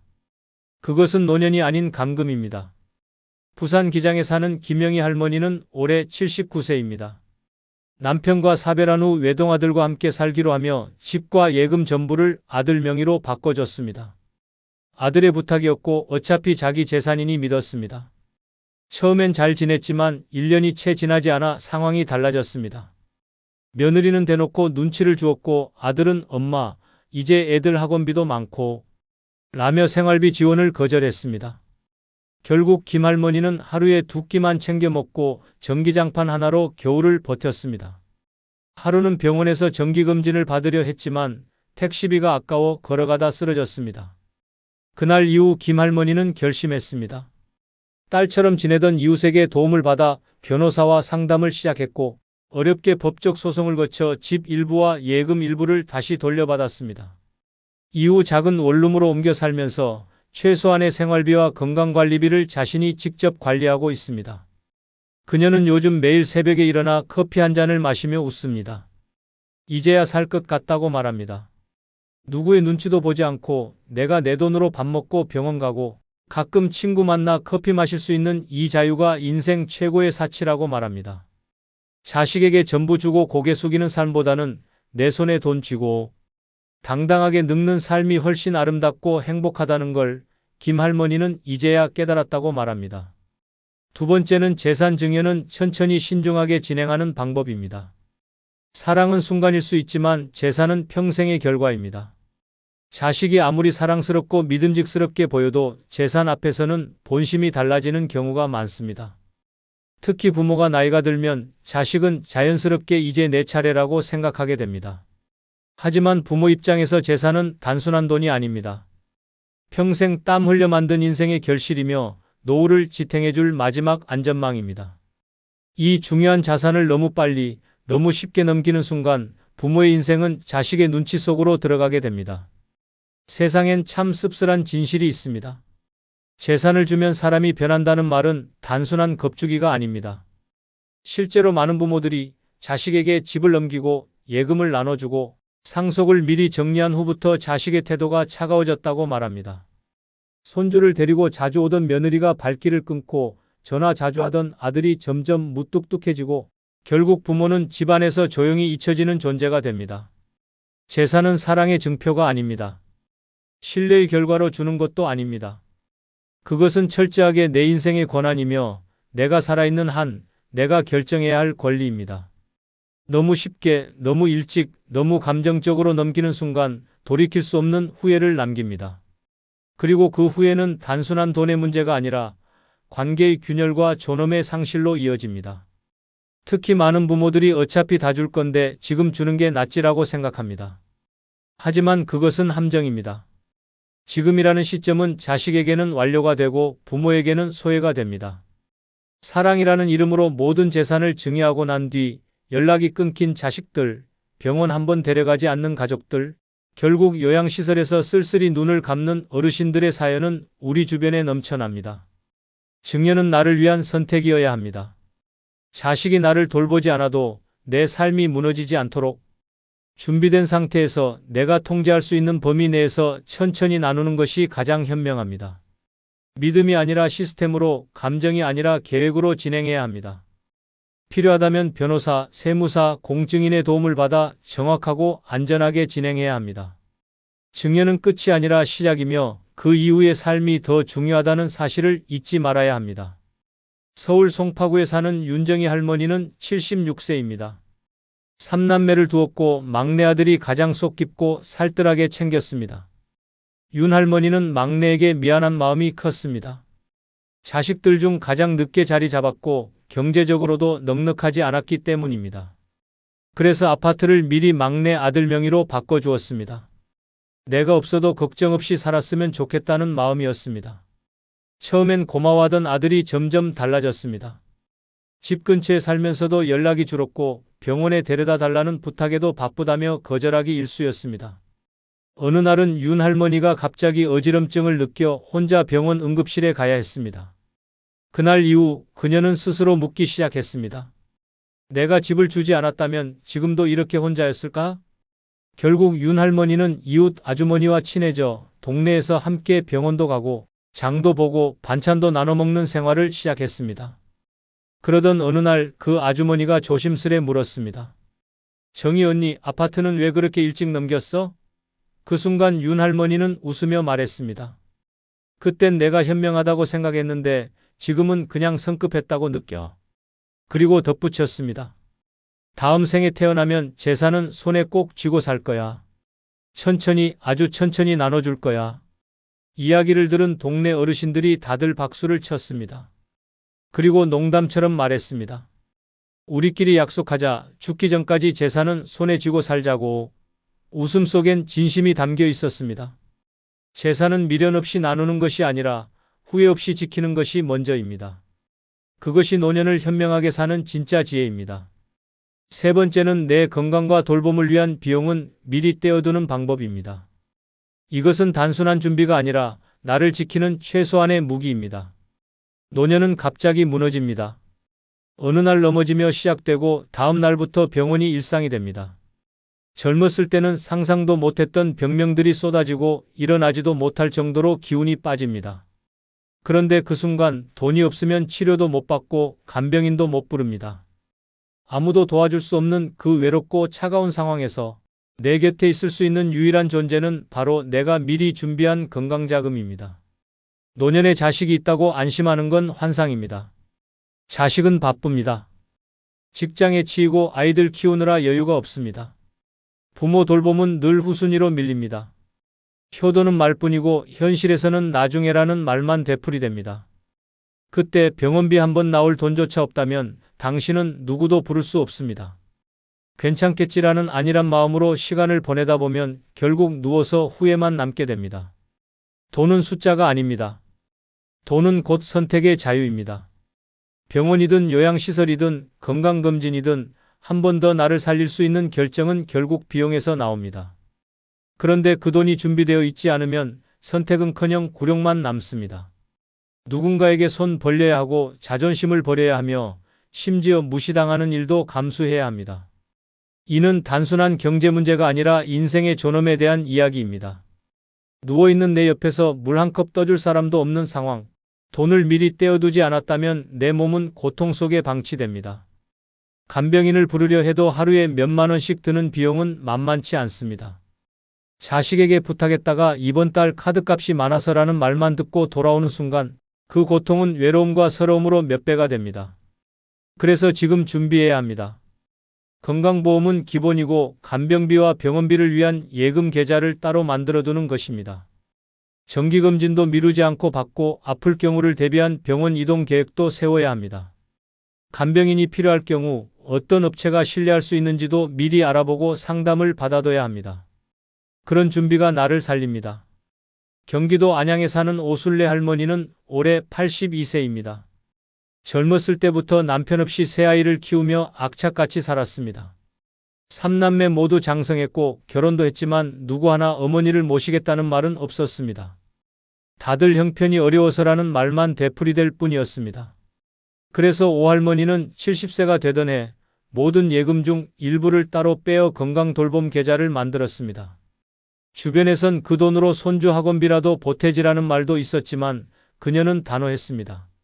내 몸이 망가지면 아무도 책임지지 않아. 내가 나를 지켜야지. 실제로 2년 전 오할머니는 갑자기 쓰러져 병원에 실려갔고 3주간 입원 치료를 받아야 했습니다. 자식들은 모두 바쁘다며 얼굴 한번 비추지 않았고 결국 간병인 도움 없이 지내야 했습니다. 하지만 그녀는 당황하지 않았습니다. 미리 준비해둔 건강돌봄 계좌에서 비용을 꺼내 간병인을 불렀고 필요한 약과 식사를 전부 해결했습니다. 병원에서 퇴원할 때 의사가 말했습니다. 보통은 자식 없으면 이렇게 못 버티시는데 대단하세요. 그 말에 오할머니는 이렇게 대답했습니다. 내 자식은 이 계좌야. 내가 키운 유일한 자식. 지금도 오할머니는 아프지 않더라도 매달 일정 금액을 건강계좌에 넣고 있습니다. 혹시 모를 내일이 나를 배신하지 않도록이라는 그녀의 말은 많은 어르신들의 마음을 울렸습니다. 내 몸은 내가 지켜야 합니다. 그리고 그 시작은 바로 내 건강과 돌봄을 위한 돈을 미리 떼어두는 그 순간입니다. 그것이야말로 노년을 진짜로 현명하게 살아가는 유일한 길입니다. 네 번째는 유언장으로 가족 갈등을 미리 막는 준비 방법입니다. 유언장으로 가족 갈등을 미리 막는 준비 방법입니다. 아무리 사이 좋은 가족이라도 돈 앞에서는 무너질 수 있습니다. 특히 부모가 세상을 떠난 후 남겨진 재산을 두고 벌어지는 형제 간의 전쟁은 상상 이상으로 잔인하고 참혹합니다. 평생 우애 좋던 남매가 유산을 놓고 법정에서 서로를 고발하고 손주들 앞에서 소리 지르며 싸우는 일은 결코 드문 일이 아닙니다. 이 모든 비극은 단 하나, 유언장이 없었기 때문에 벌어지는 일입니다. 나는 자식들이 알아서 잘 나누겠지라는 막연한 믿음은 가장 위험한 착각입니다. 부모가 살아있을 땐 효자 같던 자식도 막상 돈이 걸리면 눈빛부터 달라집니다. 평생 동생을 챙기던 형이 유산 앞에선 내가 장남인데 왜 반반이냐고 소리치고 말 한마디 없던 며느리는 갑자기 앞에 나서서 우리 쪽은 손해를 봤다며 따지고 드는 모습은 너무도 흔한 현실입니다. 죽은 사람은 말이 없습니다. 그래서 남겨진 사람들은 자기 입장에서 해석하고 자기 욕심대로 판단합니다. 부모의 뜻은 왜곡되고 남겨진 유산은 분열의 불씨가 됩니다. 그 순간부터 가족이라는 울타리는 조각나고 형제라는 이름은 이기심으로 변질됩니다. 가장 평화롭게 떠나야 할 순간이 가장 치욕스러운 기억으로 남게 됩니다. 유언장은 단순한 종이가 아닙니다. 그것은 마지막으로 가족에게 남기는 지침서이며 부모의 뜻을 분명히 전달하는 강력한 수단입니다. 자식들이 다툴 이유를 원천적으로 차단하고 누가 얼마를 어떻게 받는지 명확하게 남김으로써 혼란과 갈등을 예방할 수 있습니다. 유언장은 사랑의 마무리이자 책임의 표현입니다. 특히 유언장을 작성할 때는 단순한 메모로 끝내지 말고 반드시 공증을 받는 것이 중요합니다. 전문가와 상담하여 법적 효력을 갖춘 문서로 남겨야 나중에 무효 처리되거나 분쟁이 발생하는 일을 막을 수 있습니다. 유언장은 재산 분배를 정하는 것을 넘어 가족 간의 신뢰와 존중을 지키는 마지막 방패입니다. 대전 유성구에 사는 이종숙 할머니는 올해 84세입니다. 그녀는 아파트 2채와 약간의 예금이 있었습니다. 세 자녀 모두 중산층 이상으로 겉보기엔 유산 분쟁과는 거리가 멀어 보였습니다. 하지만 할머니는 예전 이웃의 유산 싸움 이야기를 들은 후 우리 집도 예외는 아닐 수 있다는 생각이 들었다고 합니다. 그래서 그녀는 자식들에게 말도 하지 않고 변호사를 찾아갔습니다. 그리고 자신이 원하는 대로 유언장을 작성했습니다. 큰딸에겐 살던 아파트를, 둘째 아들에겐 예금을, 막내딸에겐 자신이 거주하던 작은 집을 남기기로 했습니다. 그 이유도 유언장에 적었습니다. 이 아이들은 평생 서로에게 고마워하며 살아왔고 나는 각각의 상황을 고려했다는 문장이 인상 깊게 담겼습니다. 그녀는 유언장을 공증하고 사본을 변호사 사무실에 맡겨두었습니다. 몇 년 후 그녀가 세상을 떠나고 유언장이 공개되자 자식들은 잠시 놀랐지만 곧 고개를 끄덕였습니다. 특히 평소 말이 없던 막내딸이 눈물을 흘리며 말했습니다. 엄마가 우리 다 생각하고 준비하신 거네요. 감사해요. 그날 이후 세 남매는 단 한 번도 유산 문제로 다투지 않았습니다.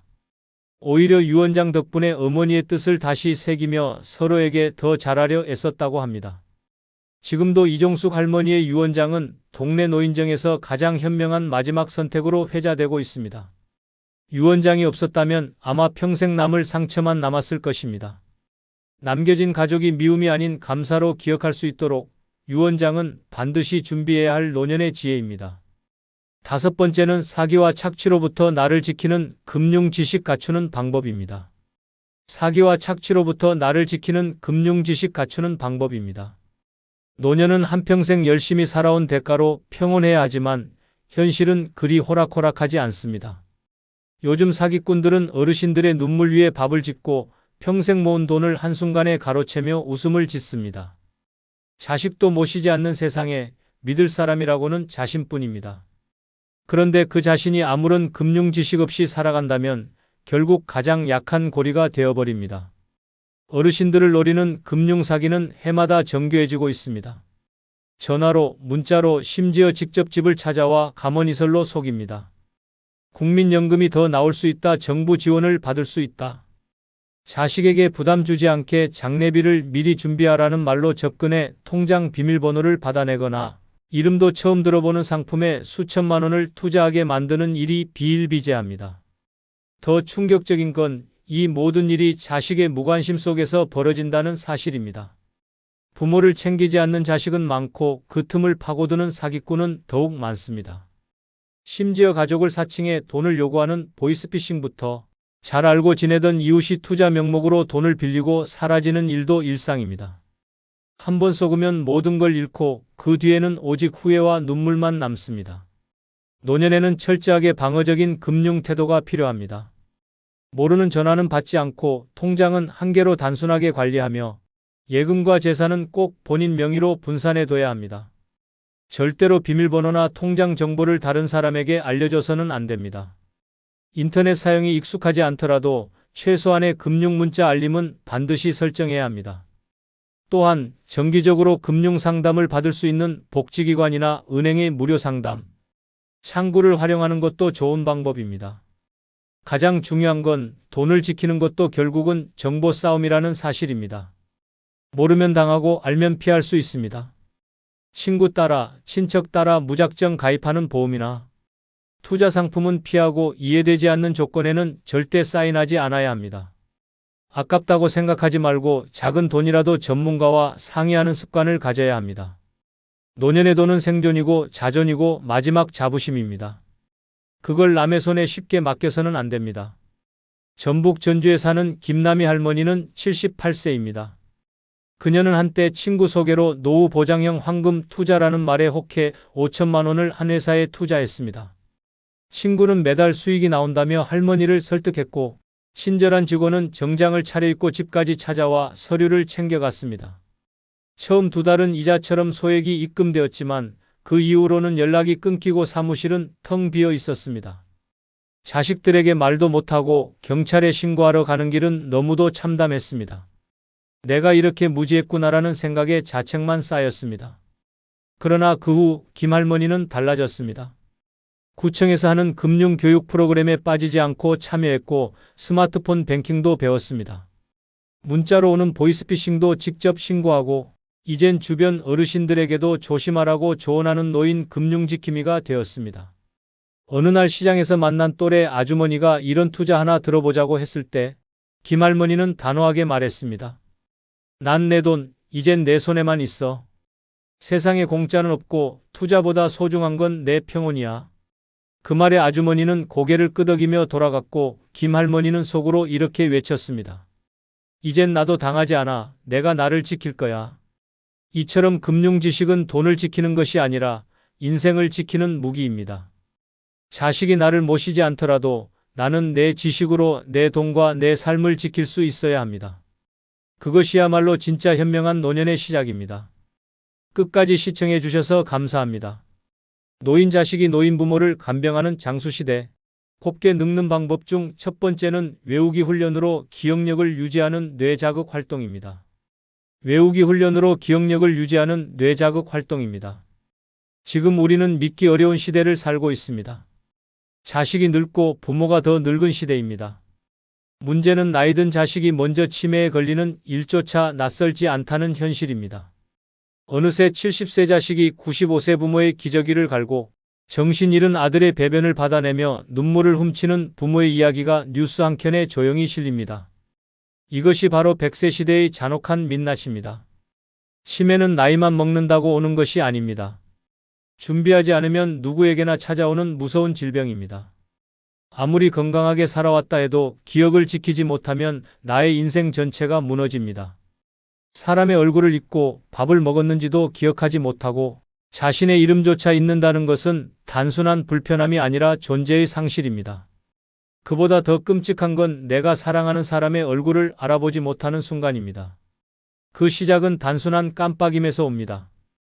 약속 시간을 잊고 냉장고에 휴대폰을 넣고 말을 하다가 단어가 생각나지 않는 그런 사소함들이 쌓여갑니다.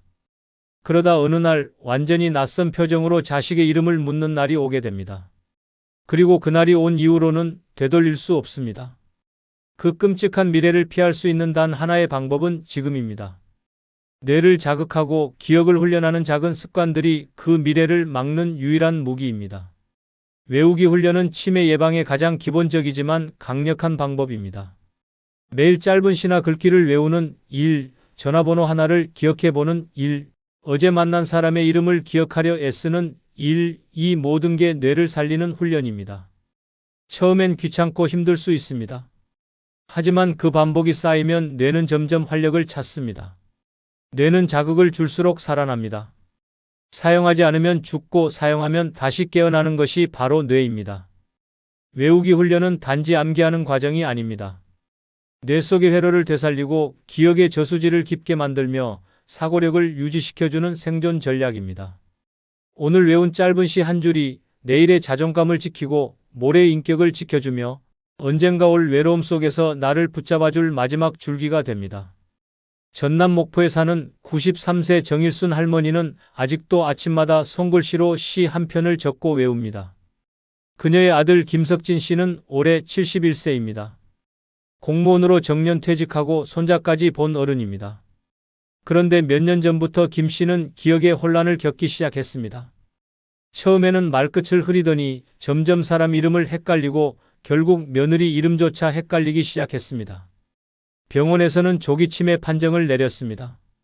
그런데 더 놀라운 건 그를 간병하게 된 사람이 바로 93세의 어머니였습니다. 정할머니는 아들의 대소변을 받아내고 밤마다 너 누구야라고 묻는 아들의 질문에 눈물로 대답합니다. 나는 내 엄마야. 너 낳은 엄마야. 그 모습을 본 이웃들은 말합니다. 부모가 자식을 지키는 건 평생이구나. 정할머니는 이렇게 말합니다. 내가 안 무너질 수 있었던 건 매일 외우고 적고 읽은 덕분이야. 나도 늙었지만 내 정신은 아직 내가 지켜야 하거든. 그녀는 지금도 매일 청산리 벽계수야 수의감을 자랑말하러 시작하는 시를 외우며 뇌의 힘줄을 다시 묶습니다. 치매라는 괴물 앞에서 외우는 힘 하나로 자신의 정신을 지키고 치매에 걸린 아들을 지켜내고 있습니다. 곱게 늙는다는 건 얼굴이 예쁘고 주름이 적은 것이 아닙니다. 기억을 지키고 정신을 지키며 마지막까지 나답게 사는 것입니다.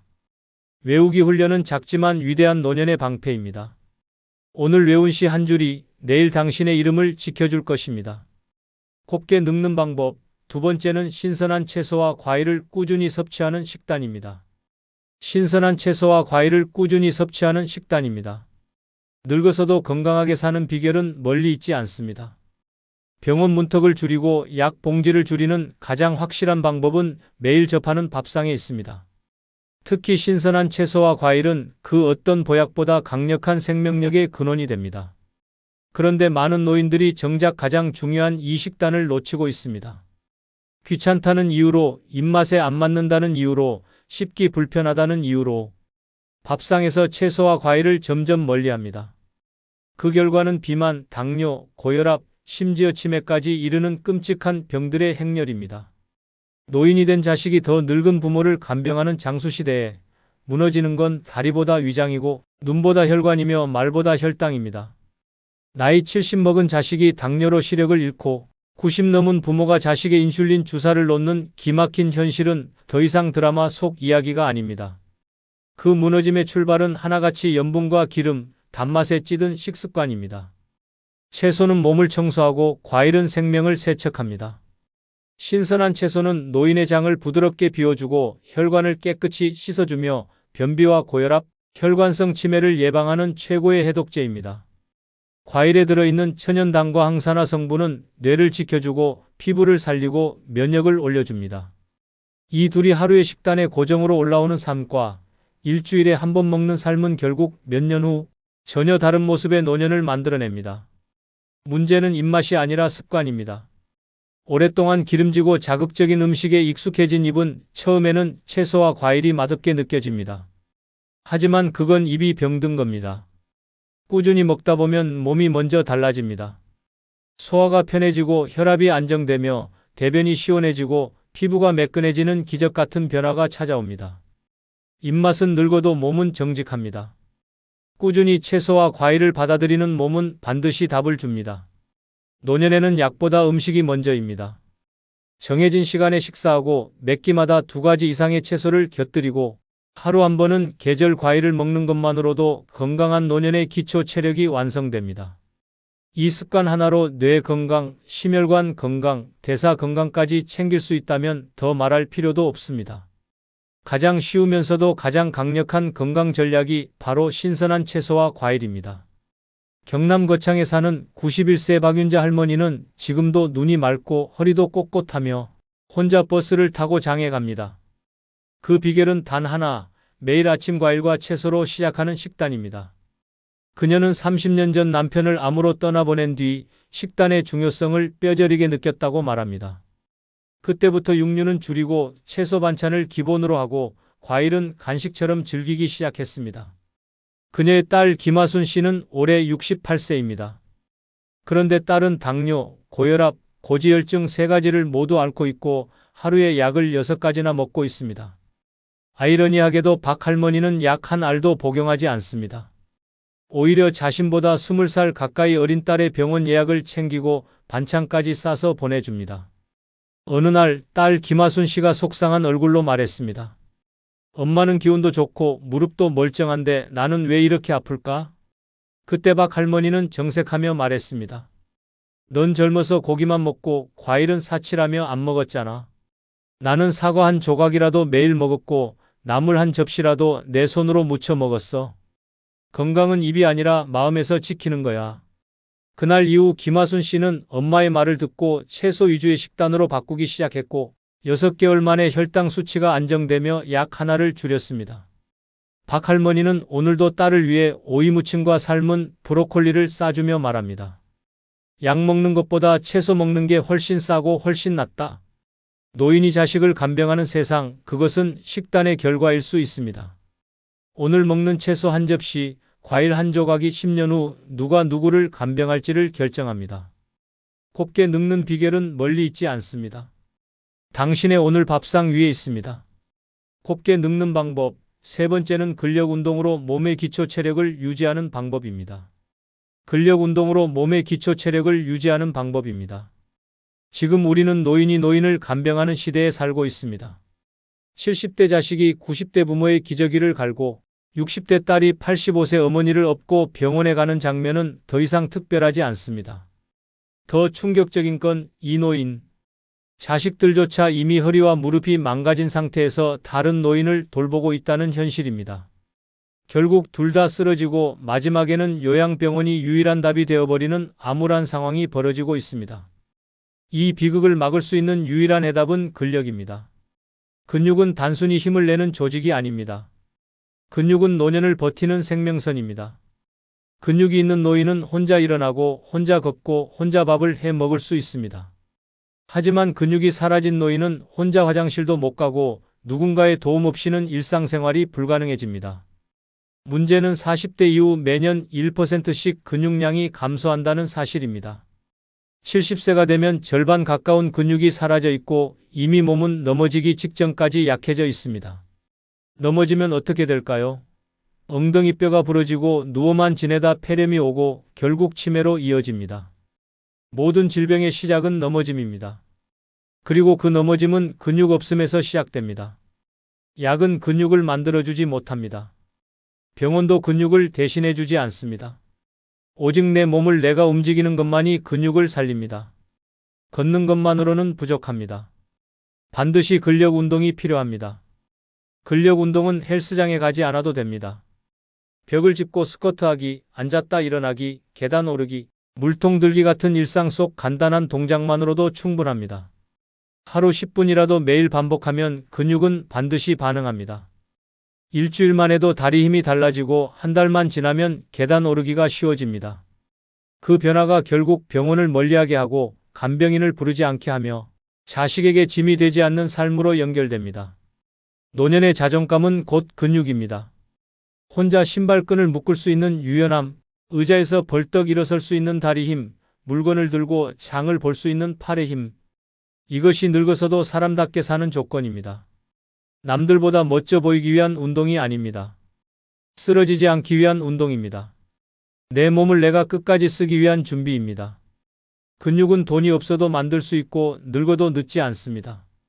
지금 당장 시작하는 것이 가장 빠릅니다. 충북 충주에 사는 88세 이춘자 할머니는 동네에서 여장군이라는 별명을 갖고 있습니다. 이유는 간단합니다. 팔굽혀펴기를 10개씩 하고 김장철이면 혼자 김치통을 옮기며 계단도 쉬지 않고 오르내리기 때문입니다. 놀라운 건 그녀가 70세에 허리디스크 수술을 받고 나서야 운동을 시작했다는 사실입니다.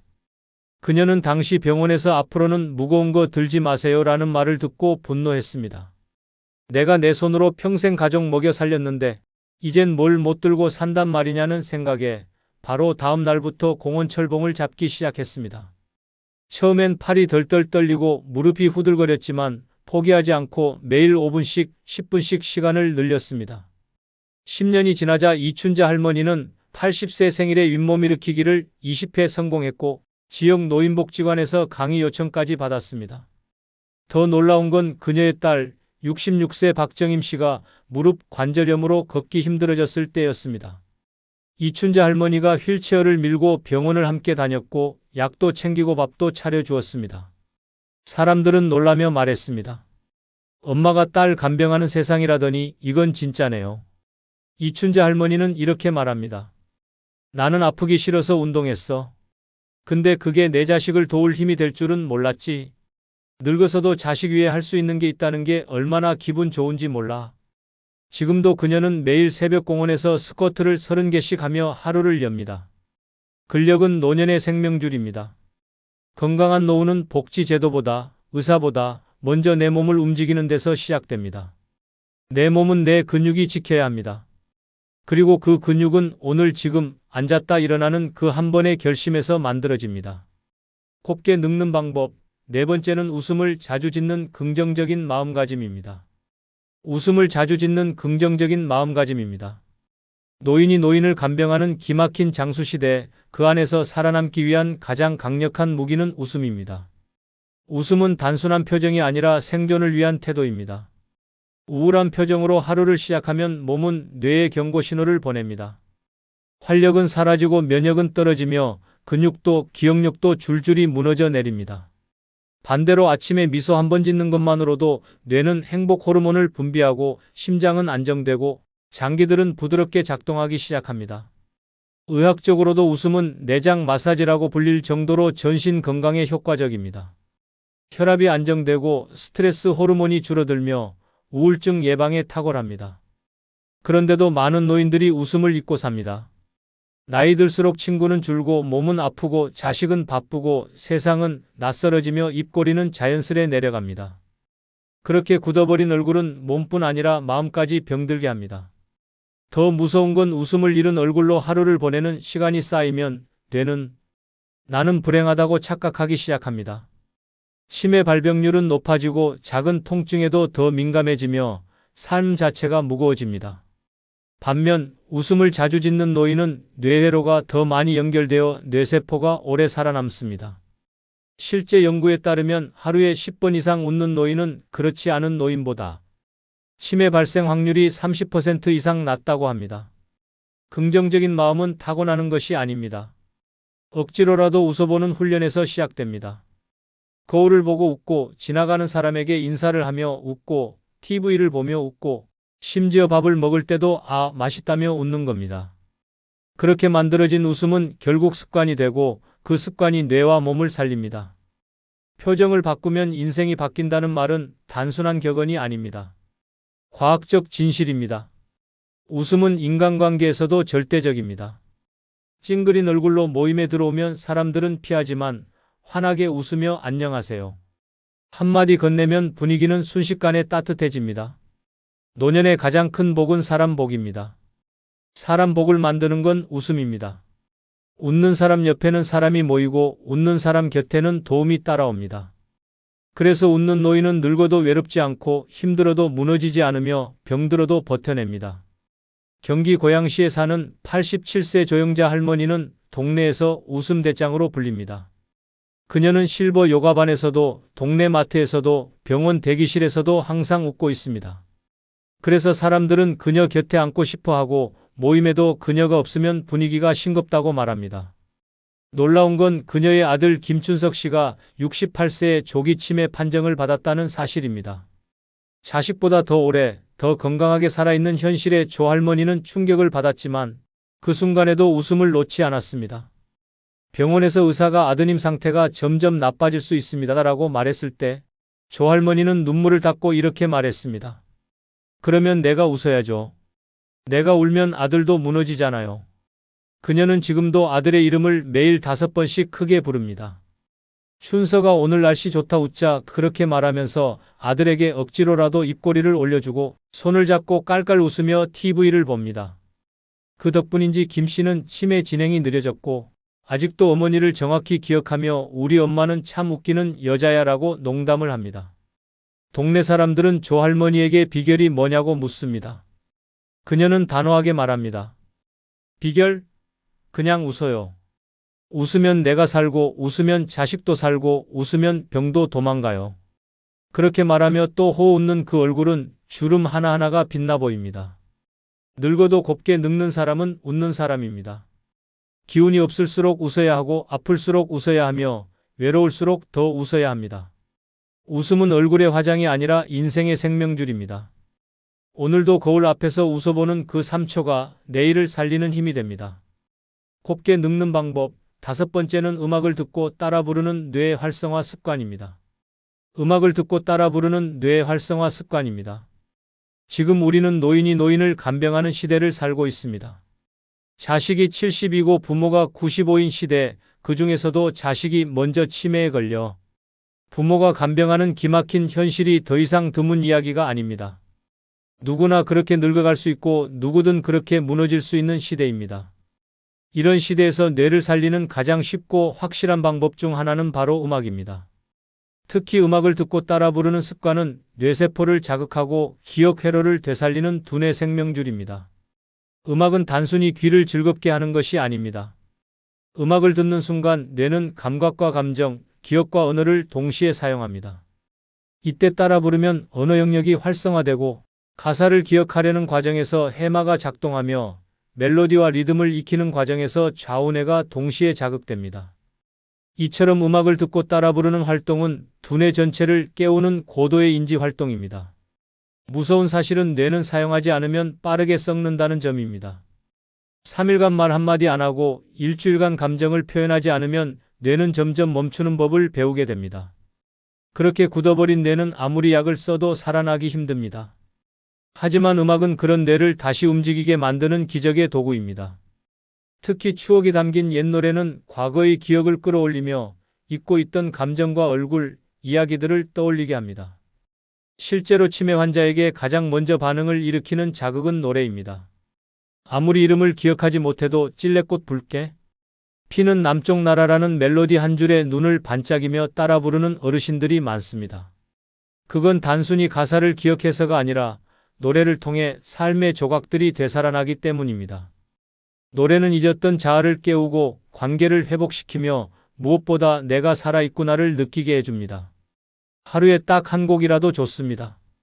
아침에 라디오에서 나오는 트로트를 따라 부르고 점심 후 창가에서 흥얼거리고 저녁엔 손주에게 불러주며 웃음을 나누는 것. 이 단순한 반복이 뇌를 살리고 마음을 살리고 결국은 삶을 살립니다. 노래는 돈도 시간도 장소도 필요하지 않습니다. 마음만 있으면 언제든 가능한 최고의 뇌 운동입니다. 경기도 부천에 사는 90세 오인숙 할머니는 매일 아침 첫 번째 할 일이 노래 틀기입니다. TV보다 신문보다 먼저 전축에 CD를 올립니다. 첫 곡은 늘 돌아와요 부산항에입니다. 이 노래가 끝나면 벌써 그녀의 표정은 밝아지고 얼굴엔 미소가 번집니다. 놀라운 건 그녀의 아들 김진호 씨가 67세로 이미 경도인 지장의 판정을 받았다는 사실입니다. 김 씨는 평생을 성실하게 살았지만 퇴직 후 무기력과 우울감에 빠졌고 점점 기억이 흐려지기 시작했습니다. 처음엔 우편함 번호를 잊었고 나중엔 아내의 생일도 잊었습니다. 그때 오인숙 할머니는 결심했습니다. 우리 아들을 음악으로 살리자. 매일 한 곡씩 같이 듣고 부르기 시작했습니다. 처음엔 어색해하던 김 씨도 어느 순간부터 무조건 이하를 부르며 박자를 맞추기 시작했습니다. 노래가 끝나면 어머니와 마주보고 웃었고 점점 얼굴에 생기가 돌았습니다. 지금도 오할머니는 매일 아들과 함께 노래를 부릅니다. 주말이면 가족 노래방이라는 이름으로 손주들까지 모아놓고 콘서트를 엽니다. 그때마다 김 씨는 정확한 가사보다 더 또렷한 눈빛으로 노래를 따라 부릅니다. 저 푸른 초원 위에 그림 같은 집을 짓고를 부를 때 오할머니는 눈물이 납니다. 아직 우리 아들은 살아있어요. 노래는 뇌를 살리고 관계를 살리고 결국 가족을 살립니다. 늙어도 곱게 늙는 사람은 흥얼거릴 수 있는 사람입니다. 노래는 나를 잊지 않게 만드는 최고의 약이고 가장 즐거운 운동입니다. 오늘 한 곡, 그 한 줄의 멜로디가 내일의 나를 지켜줄 힘이 됩니다.